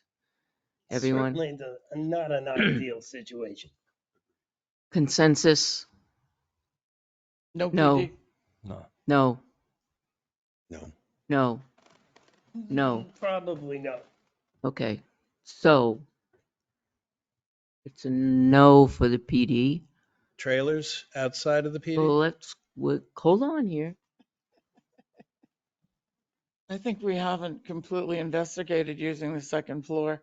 If they're gonna do a negative ion test, we can close town hall for that duration of time they do the test and see what the results are. That fuse box in there is powered directly from the meters. I doubt very much that that runs through the first floor wall. I mean, we have not investigated that. We haven't brought electricians in here to tell us, no, you can't run power there. You're gonna have to shut that off because it runs through those floors. We don't have, as John said, we don't have enough information to make a real good decision here. We don't know what the rebuild is. Okay, so, We haven't examined all our options, I guess is the easy way to say Uh, it. Can all I right, just, so can go I ahead, say Jeannie. something? There is no negative ion test that anyone was planning to do. So Oh. Okay, so now that we've established no negative ion test, we've gone from no PD. We still have 2 employees that are out offices. Where are we expecting to put those 2 employees? Where would you like to put them, board? John? We could set up some cubicles in the conference room. And we have an internet connection there, and it's right on the other side of the server, and get some estimates and see how fast we can do this and do the whole thing properly and think it through from start to finish. Okay. Jeannie, you have, I have a lot of sensitive information, a lot of personnel, a lot of issues that need privacy. A cubicle's not going to do that. We have Heather's office for privacy. The welfare director's office is down there. But somebody needs privacy, they can go right in there. Work from home stuff too, because you're going to be doing a lot of work from home anyway. anyone Can't serve else? the public working from home. Scott or Joe? There's no easy answer to this. If we can get some numbers on the rebuild and just to do it like the abatement part of this is one section. All right, you remove the tiles and the lights and the lath and the the affected tiles and whatever. I'm nervous just going in that office. I've been in there a couple times looking and watching my head like nobody's business. I'd like to know certainly what does it cost? What does it look like to rebuild it? As part of the cost. If we go to that level and find out what it costs to rebuild it, we have to make decisions to give them suggestions on what those decisions are. What do you rebuild it to? Do you want LED lighting, like Jeannie had suggested before? We didn't make those decisions at the emergency meeting that we had. So we need to give Jeannie and Tim some suggestions so that we can let them go out and get those prices. Well, we can't decide on that. So what do you want to rebuild it to? That's the point. So we reconstruct it. We take it down. What do you want to see it back? And we make that decision, and they could go back out and get the contractors and prices and several contractors to do that and bid on it. We could do that if you're willing to make that decision here right now. That's fine. But can we all I'd like to see a drop ceiling above the arches on the windows and LED lights. drop in LED lights? The lower the ceiling, the less expensive to heat. Yeah, I know, but we're only talking a couple of feet. Not these ceilings, No, but not down in these. that office, it's a matter of a couple of feet. You could always almost make this 2 floors if you were so inclined. But if you But be that as it may, if you remove lath in the tiling, don't you remove some of the insulation as well? I mean, I'm not professional on this. There is none. There's none. hey, So I didn't see when you any. And put where's it, the heat going to go? Right up here. but The when you put insulation back, sits wouldn't you above want the insulation? They're insulated tiles.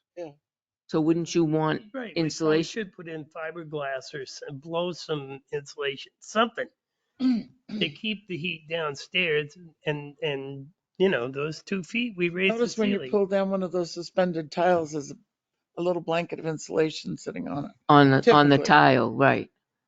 So that would But be if the we remove the tiles, And the tiles themselves, aren't they insulating? It's a heated area on this side. It's mainly sound deadening. suspended ceiling is insulated. I thought that was the insulation that just acoustic fell on it. tiles only have so much insulation value. That's why they put the little blanket. I didn't notice any. So blanket. no insulation, just the drop ceiling. I'll be kind of barren up I there. would get recommendation. We're not contractors. We're not builders, so it's hard for us to come up with specifications. Suspended ceiling with LED lights, and if they recommend insulating, So if they come back with something, and are we gonna start doing this to the paperwork? probably. They're like, none of us are contractors. We do have None to of us do are something. builders. And the timing on this is not long term. It's not even hardly medium term. Mm. Because those 2 offices and there's damage in Tim's office as well. It's Mhm. not like Gail's office and Right. Jeannie's office, but it's bad. And I don't know about the server room. You say that there was some Over the damage copying machine there is. damage can't over in rush that into this. neighborhood, John? I saw the plaster and lath above Gale's, which is right next to the server room. Mm-hmm. I didn't look up over there after all the ceiling tiles were out. Gets a better view. But and then on the other side of that server room, it's the end of the lath there. That's the beam, I think. No, actually, it goes to the calf. But the thing is that it's places where contractors over the years have pulled down, or when the original repetitioning of that was done and they left it like that. And it should be, So we could take care of the part that's defective now and then spend the time properly to get all this done and, and see what it's going to cost us and plan it out. Not do it, jump right into it and then say, oh, we should have done this that time or that. Do it right and do it once. But was But that's like 39,000, right? To take the affected part down, and then it's like 21,000 to do the rest? So it's 39,000 to do the west of the beam. If you recall how this started out was we were just going to do Gail's office and my office. And the contractor came in and started the work and said, this is a bigger problem. This is a bigger job. And that's why they stopped. And that's why, at the direction of this board, we went out and got bids to do the project downstairs. So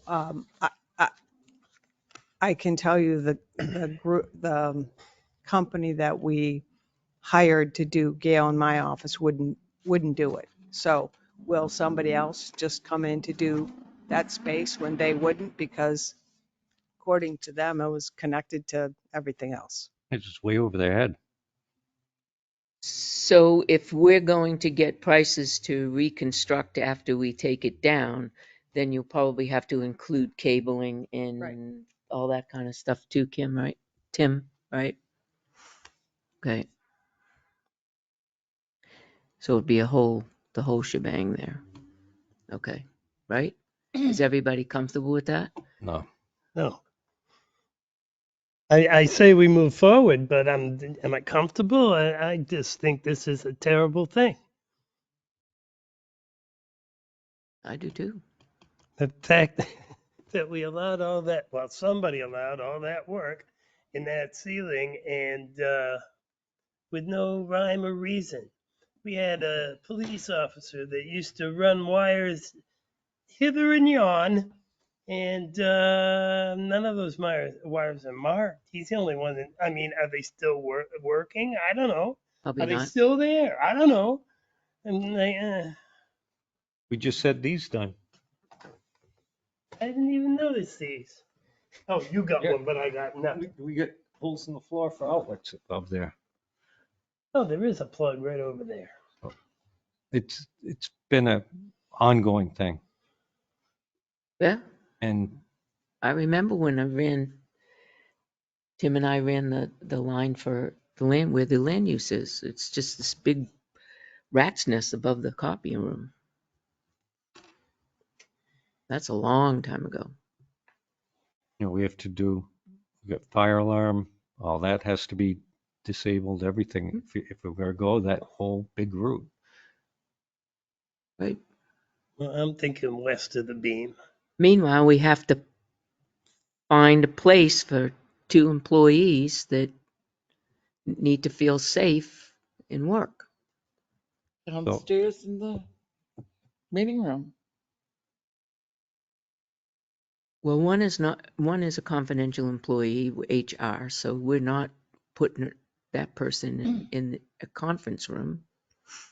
If that person needs privacy, then they can take whoever they have that needs the privacy and go into the welfare director's office.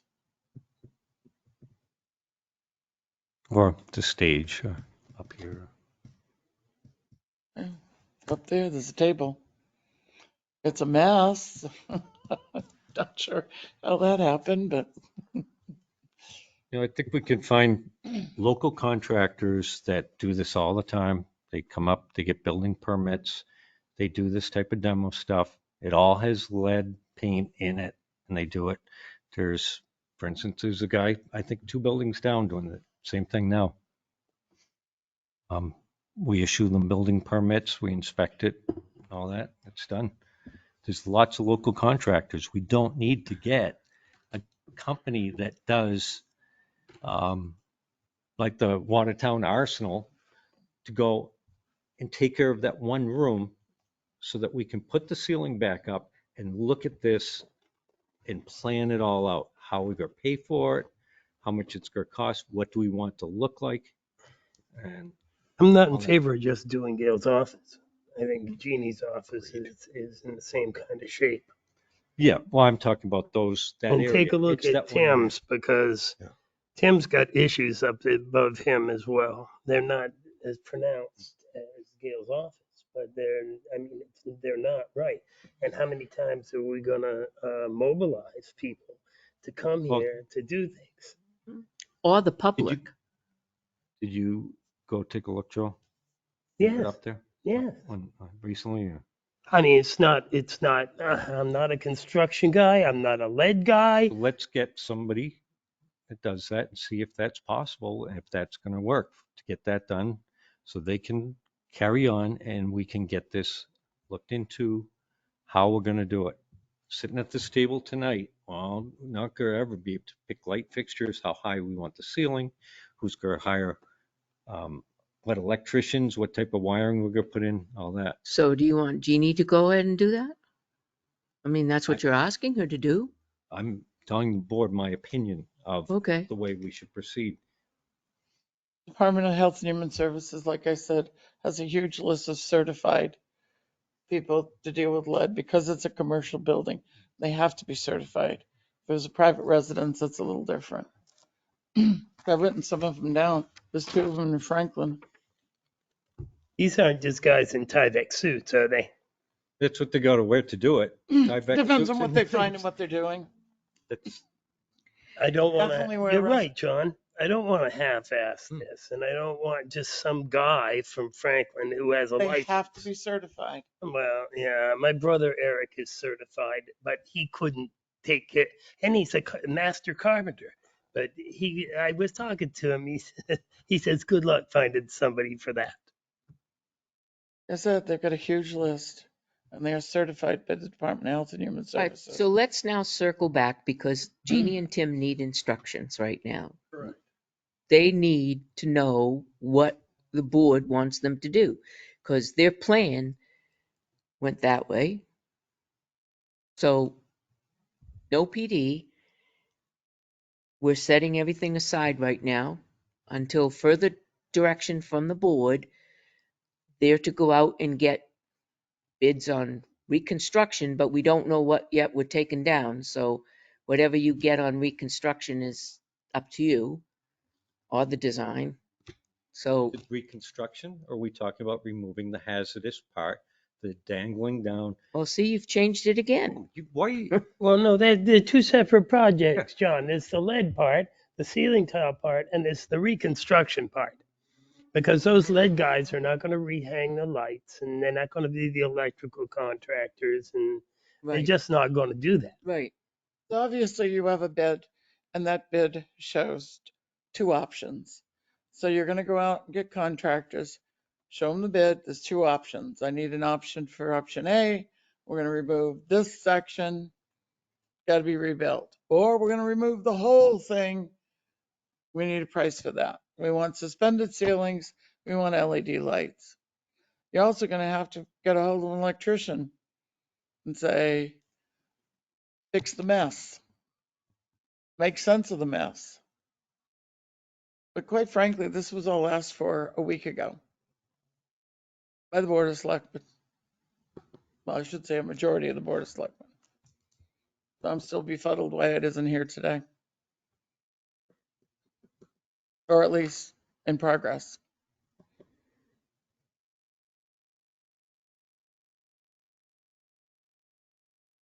Do you have your directions? Do you have any questions about your directions? I do. Can you please instruct me where you'd like Gail to work and where you want to put Jeannie so I can make their equipment available to them? Somewhere in the meeting room downstairs or up here. Is that the consensus? Come on, I board, just- let's I make a just- decision. the It's reason- 20 past the- 8 right now. The reason I why I'm agree. asking is I don't want to have to move people multiple From the times. audience. Hold on a minute. I just don't want to move people multiple times, that's all. Anywhere else Kevin, go ahead. right now. This is a question for Tim. I can make adjustments at DPW. I can move my office into the shop. And I do have another room that's not being used currently at DPW that would be able to house Jeannie and Gail if the electronics could be supported there. It's possible, but the current connection we have is a 10 meg connection. It's a free connection, so we'd have to upgrade it. We don't, I mean, that can be done, so we'll have to spend some money on that. And then as long as we have a big enough connection, we'll have to move some equipment in to be able to serve the phones and data, but that's a possibility. For right now, I don't see a reason why we're considering moving anybody out of this building. Just move them someplace in the building. Consensus, That please. would give us- All those in favor of moving Jeannie and Gail and Tim, I believe, down to the highway garage. Go I ahead. was just going to say, just so you know where I stand, I would rather work from home. I'm going to get more done. I have grants to write. I have so many big projects, and for it to put me in an open space, I just can't, it's not going to be effective. I'm happy to go down to the DPW if that's where you want, but not in an open space. It's just not productive for me. Not going to do it.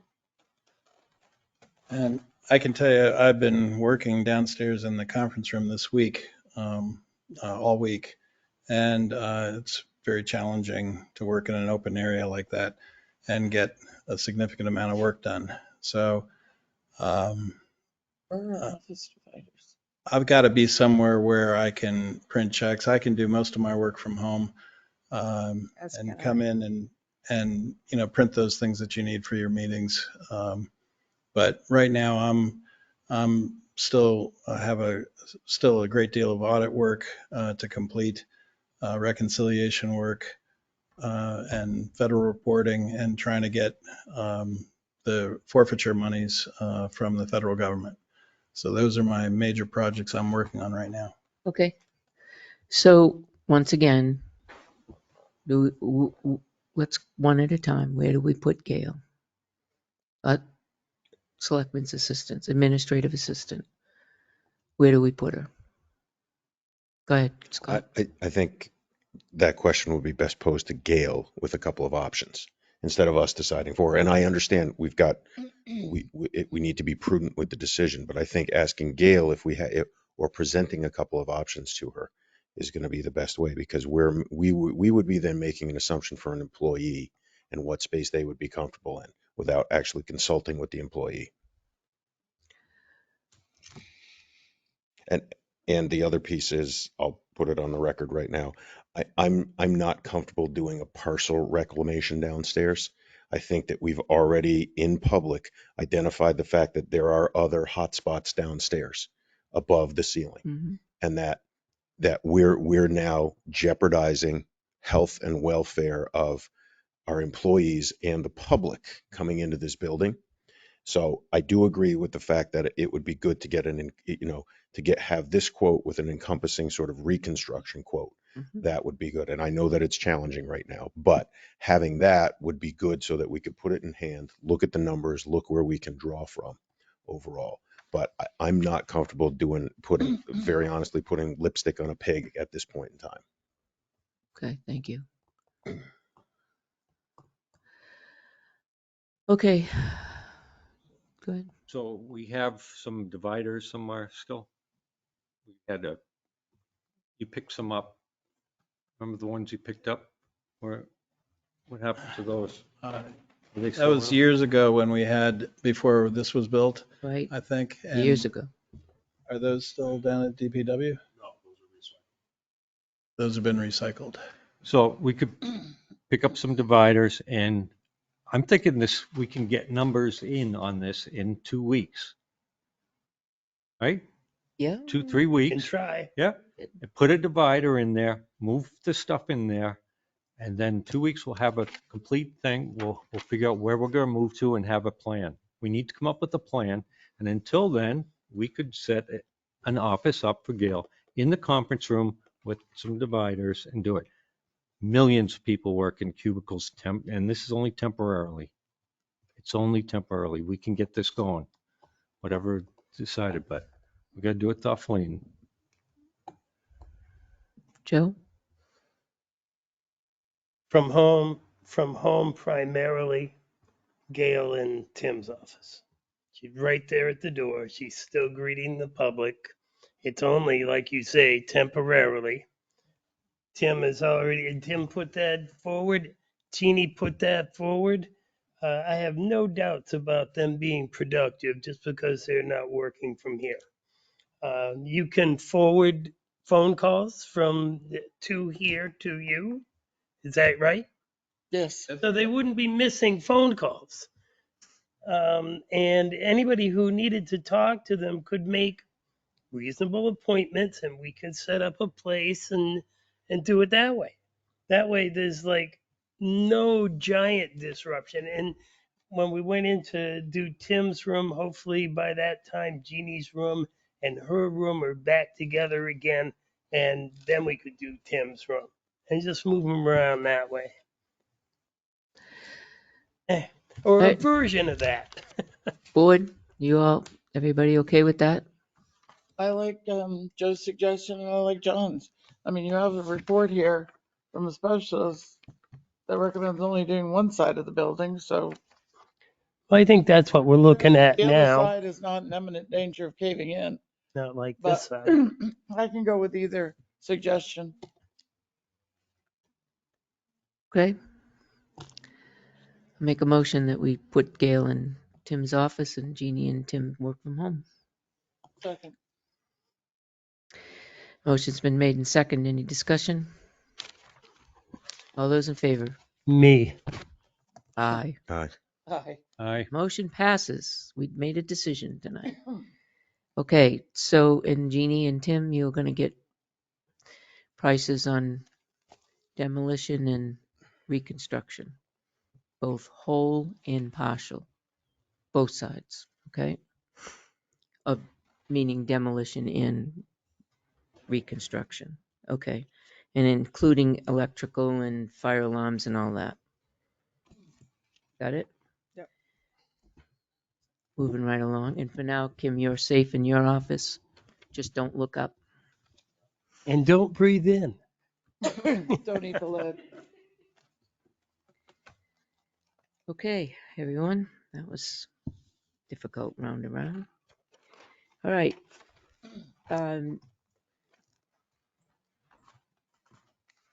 John, we're circling back to you. In the interest of time, I'm all set. Okay. Catherine, do you have any more? Just a couple of questions. So having read the proposed, I don't know what its title is, I'm gonna call it the procedure, employee procedure policy. I was looking at other towns' policies, and I went to look for Tilton's. It's not on the website. Our employee policy is not It is. listed under our It's in the ordinances. drive. No, it's on the It's on the website. It is. It's not under ordinances. Personnel The employee policies manual? It's under personnel I think it policies has on the its left. own section, Catherine. under Yep. staff. It's under staff. Documents. Staff. Who would have thunk it? It says ordinances, public, and I couldn't Well, find it there, so why is it? Employee handbooks and stuff like that aren't ordinances. Of course they are. Okay. I'm not even gonna open that can of worms. Look at I don't want to talk the about last this. page that's signed by the Board of Okay, thank you Selectmen. very much. I accept your argument, Catherine. I agree And are we wholeheartedly. going to put the Good God Almighty. building permits that had been submitted on the website again? I mean, so when you search, you can find them? So nothing has changed as to where the building permits have been housed. Nothing's been taken off. I tried searching, So if I, and the only thing that comes up, and I know, okay, I'd be horrified to think the property I was looking for didn't have building permits. But it didn't come up, and I tried a couple others, they didn't come up like they used to. So When I searched on the front page, there are two areas where there are blank building permits I don't want blank. and then there are current cases that are going on, but we've never had the, nah, we, No. That's where I got 90% of my information for phone numbers and property owners, because a lot of properties are LLCs. So for years, that's where I've gotten a lot of my information. And now it's not there. nothing's I can been, only tell you that's what I'm experiencing. nothing's been removed, Okay. so. No, but nothing's been removed, but is new being added to it. I'm not aware that I mean, if we existing stopped- building permits have ever been put on the website. They weren't, it wasn't like you could go to a section and go, oh, building permits, and there's all the ones that have been administered. But if you searched a name, put in my name, then building permits and other transactions that I've done with the town will come up. Now that might be if, as the health officer, you're at your desk here doing a search because you're on our network and you're pulling in resources from our network. That's entirely possible. But on the website, if you're doing it from home or if the public is doing it, those sorts of things wouldn't be accessible to the public. Why not? They're public documents. That it has never been on our website. Our website is a separate I see entity the way from. they're stored Right. within the system. So it's entirely possible you may have accessed it as the health officer from your desk, and thinking that it's on the website, but I mean, Interesting. it's not that they couldn't be located on the website. It's just we haven't ever had a process or a mechanism to have those fed to me that could be put on the website. You might be absolutely right. I suspect you are. Thank you for solving that puzzle. I'm good. Okay, I just have one thing I want to shout out to the Tilton School students, seniors helping seniors today. They did 12 different Oh, nice. properties with seniors, including the senior center. Went up there today and a nice send off at 1 o'clock today. It was really great. In 20 plus years serving Tilton in Northfield, it was great. I really appreciate it. Um, great partnership with them. Super children, adults, young adults. Children to me though, because I'm way old. But thank you to Tilton School. Appreciate it. And Julie Caldwell for all these years serving with her. It's great. Okay, so we're now way behind. At last Selectmen's meeting, I mentioned that National Police Week was coming up. This week is that we officially recognize law enforcement officers' contributions throughout the nation. Our officers put on their uniforms every day, not knowing what the day has in store for them. The responsibility is enormous, and I am proud to say that our officers meet that call to public service in a public professional manner each and every day. So if you haven't yet, please take a moment to thank our men and women in blue for all they do for our community. Jeannie, you're up next. So I have a very brief report. Just to let you know that I did submit the intent to apply to the Land and Water Conservation Fund for the bridge project. So that has been accepted. Senator Shaheen's office confirmed that we can stack funds for the bridge project. So what that means is I write the grant for the Land and Water Conservation Fund, $500,000. The town, if they bond the 500, that's the match that's required by the Land and Water Conservation Fund. Shaheen's office, I've applied for $500,000. I can stack that money on top of the other money. You can't use it as a match to the Land and Water Conservation Fund, but you can stack it. So right there, if we got Shaheen and we get Land and Water Conservation in the town, that's 1.5 million. So that's good news. Yeah, very good news.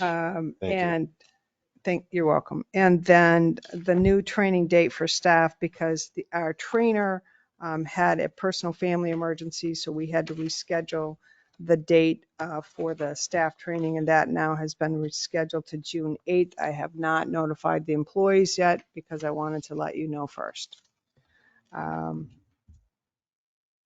that's all I got. Okay, so we circle back to the infamous minutes. Everybody, we are back to April 20th.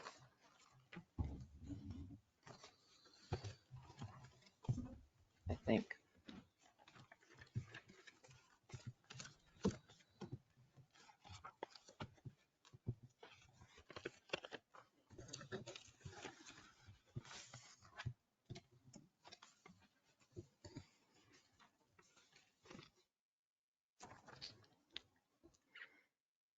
There was a motion to reconsider, and that, according to my notes, that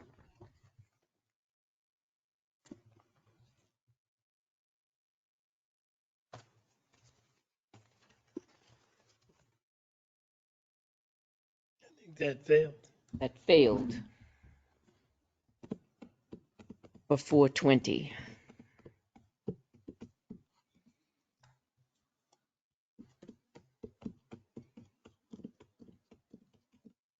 We're on 5-4. We had a motion to Except, and that was withdrawn. Mhm.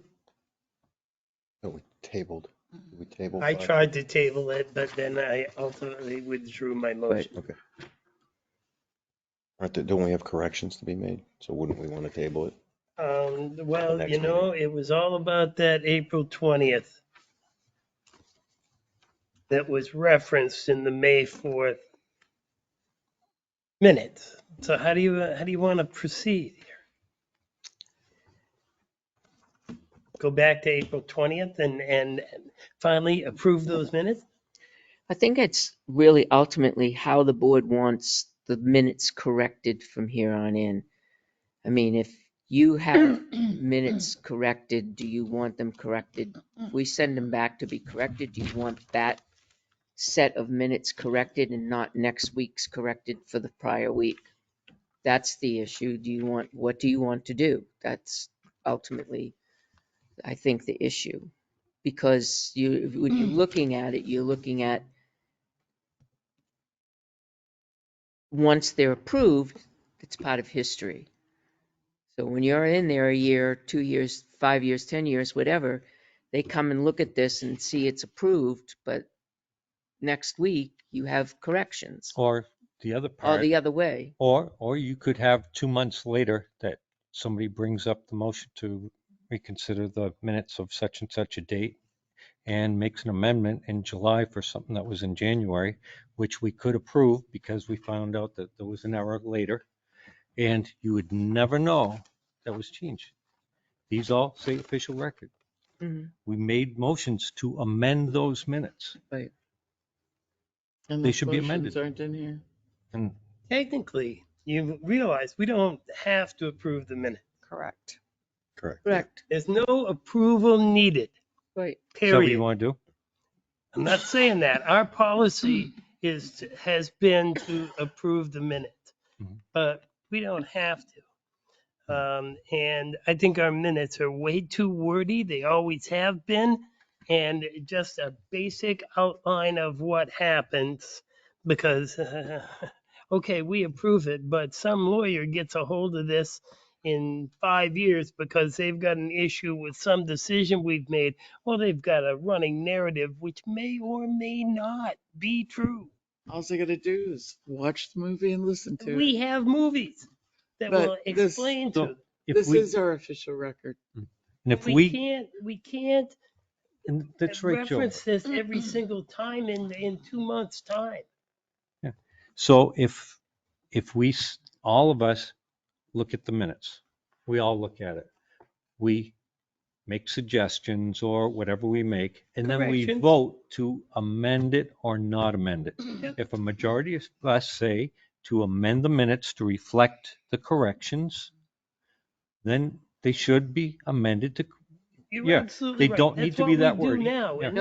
No. No?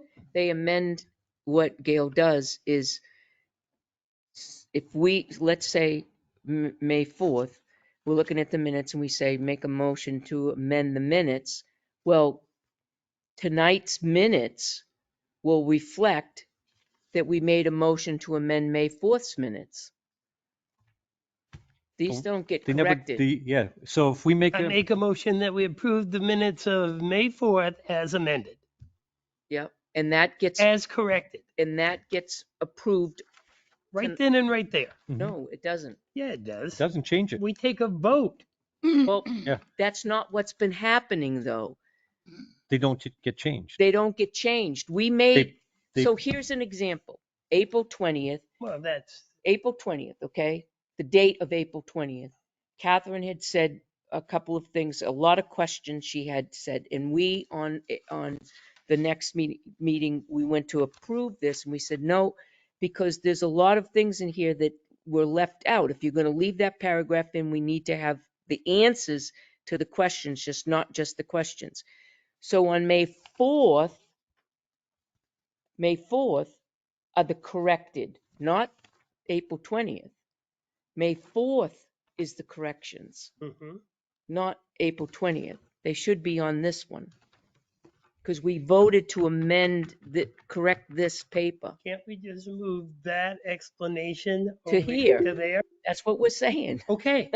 That sounds like a real easy fix.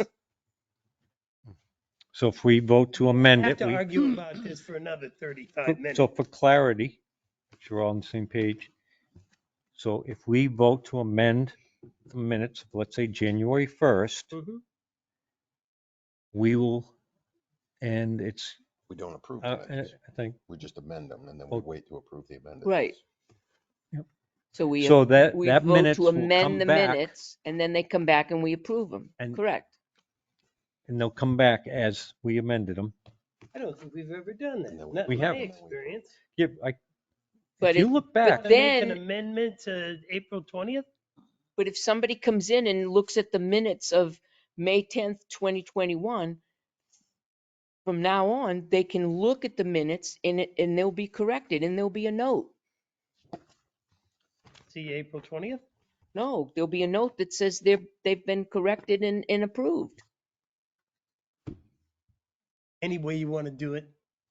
I think we had been doing it for the 10, 11 years I've been here, and it seems to have worked out okay. No, we But did maybe it. not. we- Maybe I'm no, just we have- not with it. if you go back, We've been doing it one way and then it got changed and then we're doing it another way differently. so if you, Joe, Mhm. if you say the number on Thursday, April 20th, should have read $45,000 instead of $4.50, Mhm. right? And you say that motion to amend it to correct that, okay? A year later, you go back and you look at the minutes of April 20th, it will still say $4.50, Right. even though we said to amend it to read the correct number, 45,000. So that's what's being done now. Previously, we had the, whatever the amendment was So in there. we can just send a note to the person who takes the minutes, right? To please go back to Correct them. We bring them up at the next meeting, April 20th. correct it as amended. When you make a motion to correct minutes of a specific date, those minutes should be corrected On that date. on that date. That's Okay. just plain and simple. And Scott. well, that's what we've been doing. And this, Oh. in my experience, Hold on a recent. minute. Scott needs to talk. So I just, because I pulled the stuff out of the front so Gail doesn't give me a sticky note and get on me about it. I'm now looking at the original 420 minutes and the additions to Catherine's questions have been made in the ones that we were given tonight. not On completely. on 5-4. So, no. On the amended 420 ones that, I mean, if you look at, and I'm happy that, because here's the original text. There's, Only Okay. some of them have though. so, okay, well, all I'm saying is that there were, like, I don't know the extent that Catherine wanted them added, but there were additions made to it. Well, I believe that our minutes are being overly edited. What does that mean? There's too many minutes in here and they're edited. We're correcting them too many times. That's what she's saying. I think the transcriber is overly editing our minutes.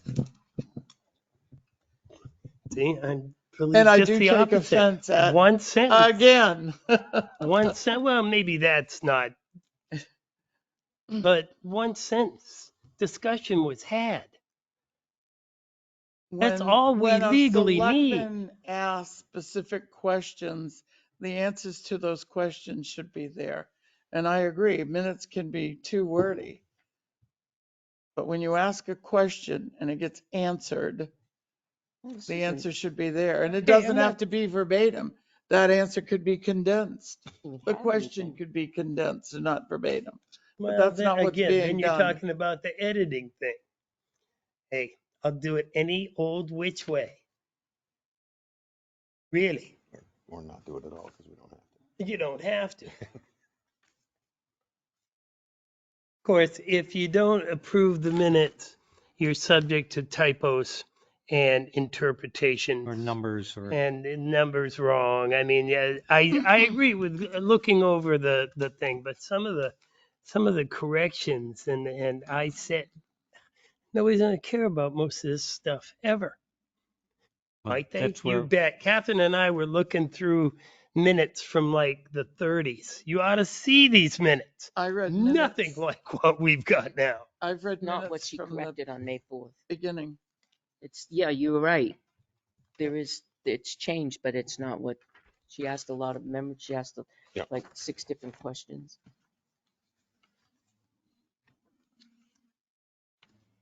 Okay, so now what about April 20th?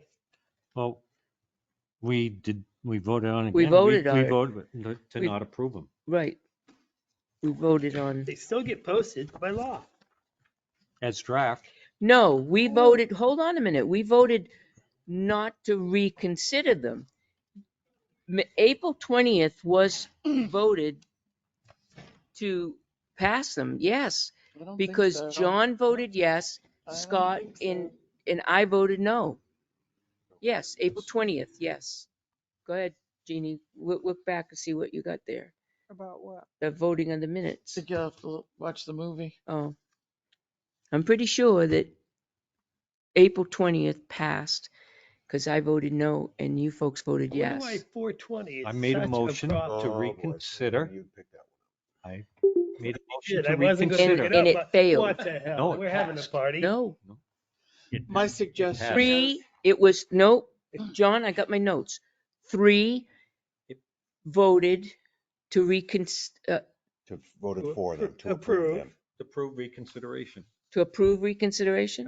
It was, the first vote was to approve, which was 3-2. I and then suggest There was a second vote was- that we reconsider. let it lie, and perhaps we should watch the movie, Quarter to 9. and then when we come back, we can take care of it, because if We're somebody taking comes care of in it and wants now, copies Catherine. of the minutes, To we'll draft. just give them a draft, let them know that they're not approved official minutes. Couldn't we approve 510? No, because it's got 420 right in the first sentence. No, that's 5-4. 510 was the emergency Yeah. meeting. Oh, 510. Yeah. Make a motion to approve the minutes of May. You weren't 10th. even here. No, that Still was make me. the motion. Oh, May 10th, 2023, as presented.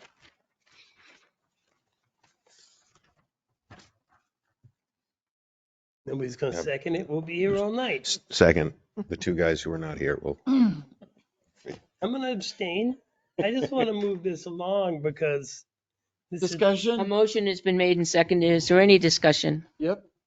Okay, So here we go with the editing part. And I believe that night, John very clearly made a statement that 3 years previous, he had brought up the condition of the ceiling. And I think that's very important to have in there.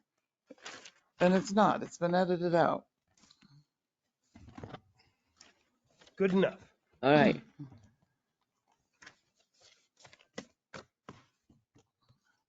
Because I know Okay, when he said it, it raised my eyebrows. is that it? Yeah. All right. So now we need to change the motion to approve as amended?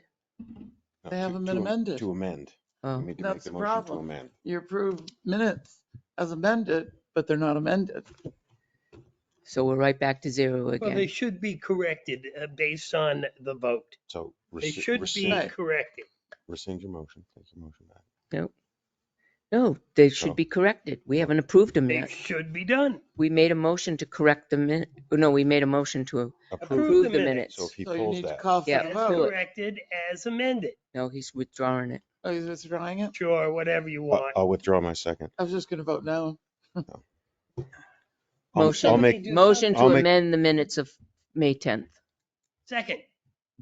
Motion's been made and second. Any discussion? All those in favor? Aye. Aye. abstain. I wasn't here for it. So. Motion to approve the minutes of May 10th. Oh, we don't want to do that. Oh, you don't want to Amend it. do Because they that? haven't been No. amended yet. You don't They have haven't any been minutes in amended front yet. of you to see if they've been corrected. Because they have not been amended yet, correct? It's way past 8:30 and we're brain dead now. I know we are. Motion to adjourn. Second. No, wait, It's what do not we have next debatable. week? And the next meeting? Yeah, you have Heather is coming. Okay, and we're putting a good deal of a discussion on this ceiling thing, right? Okay, thanks. All right, Joe. All those in favor? Aye. Aye. Aye. Aye. Reached out, so I have a thumb. Jump 2.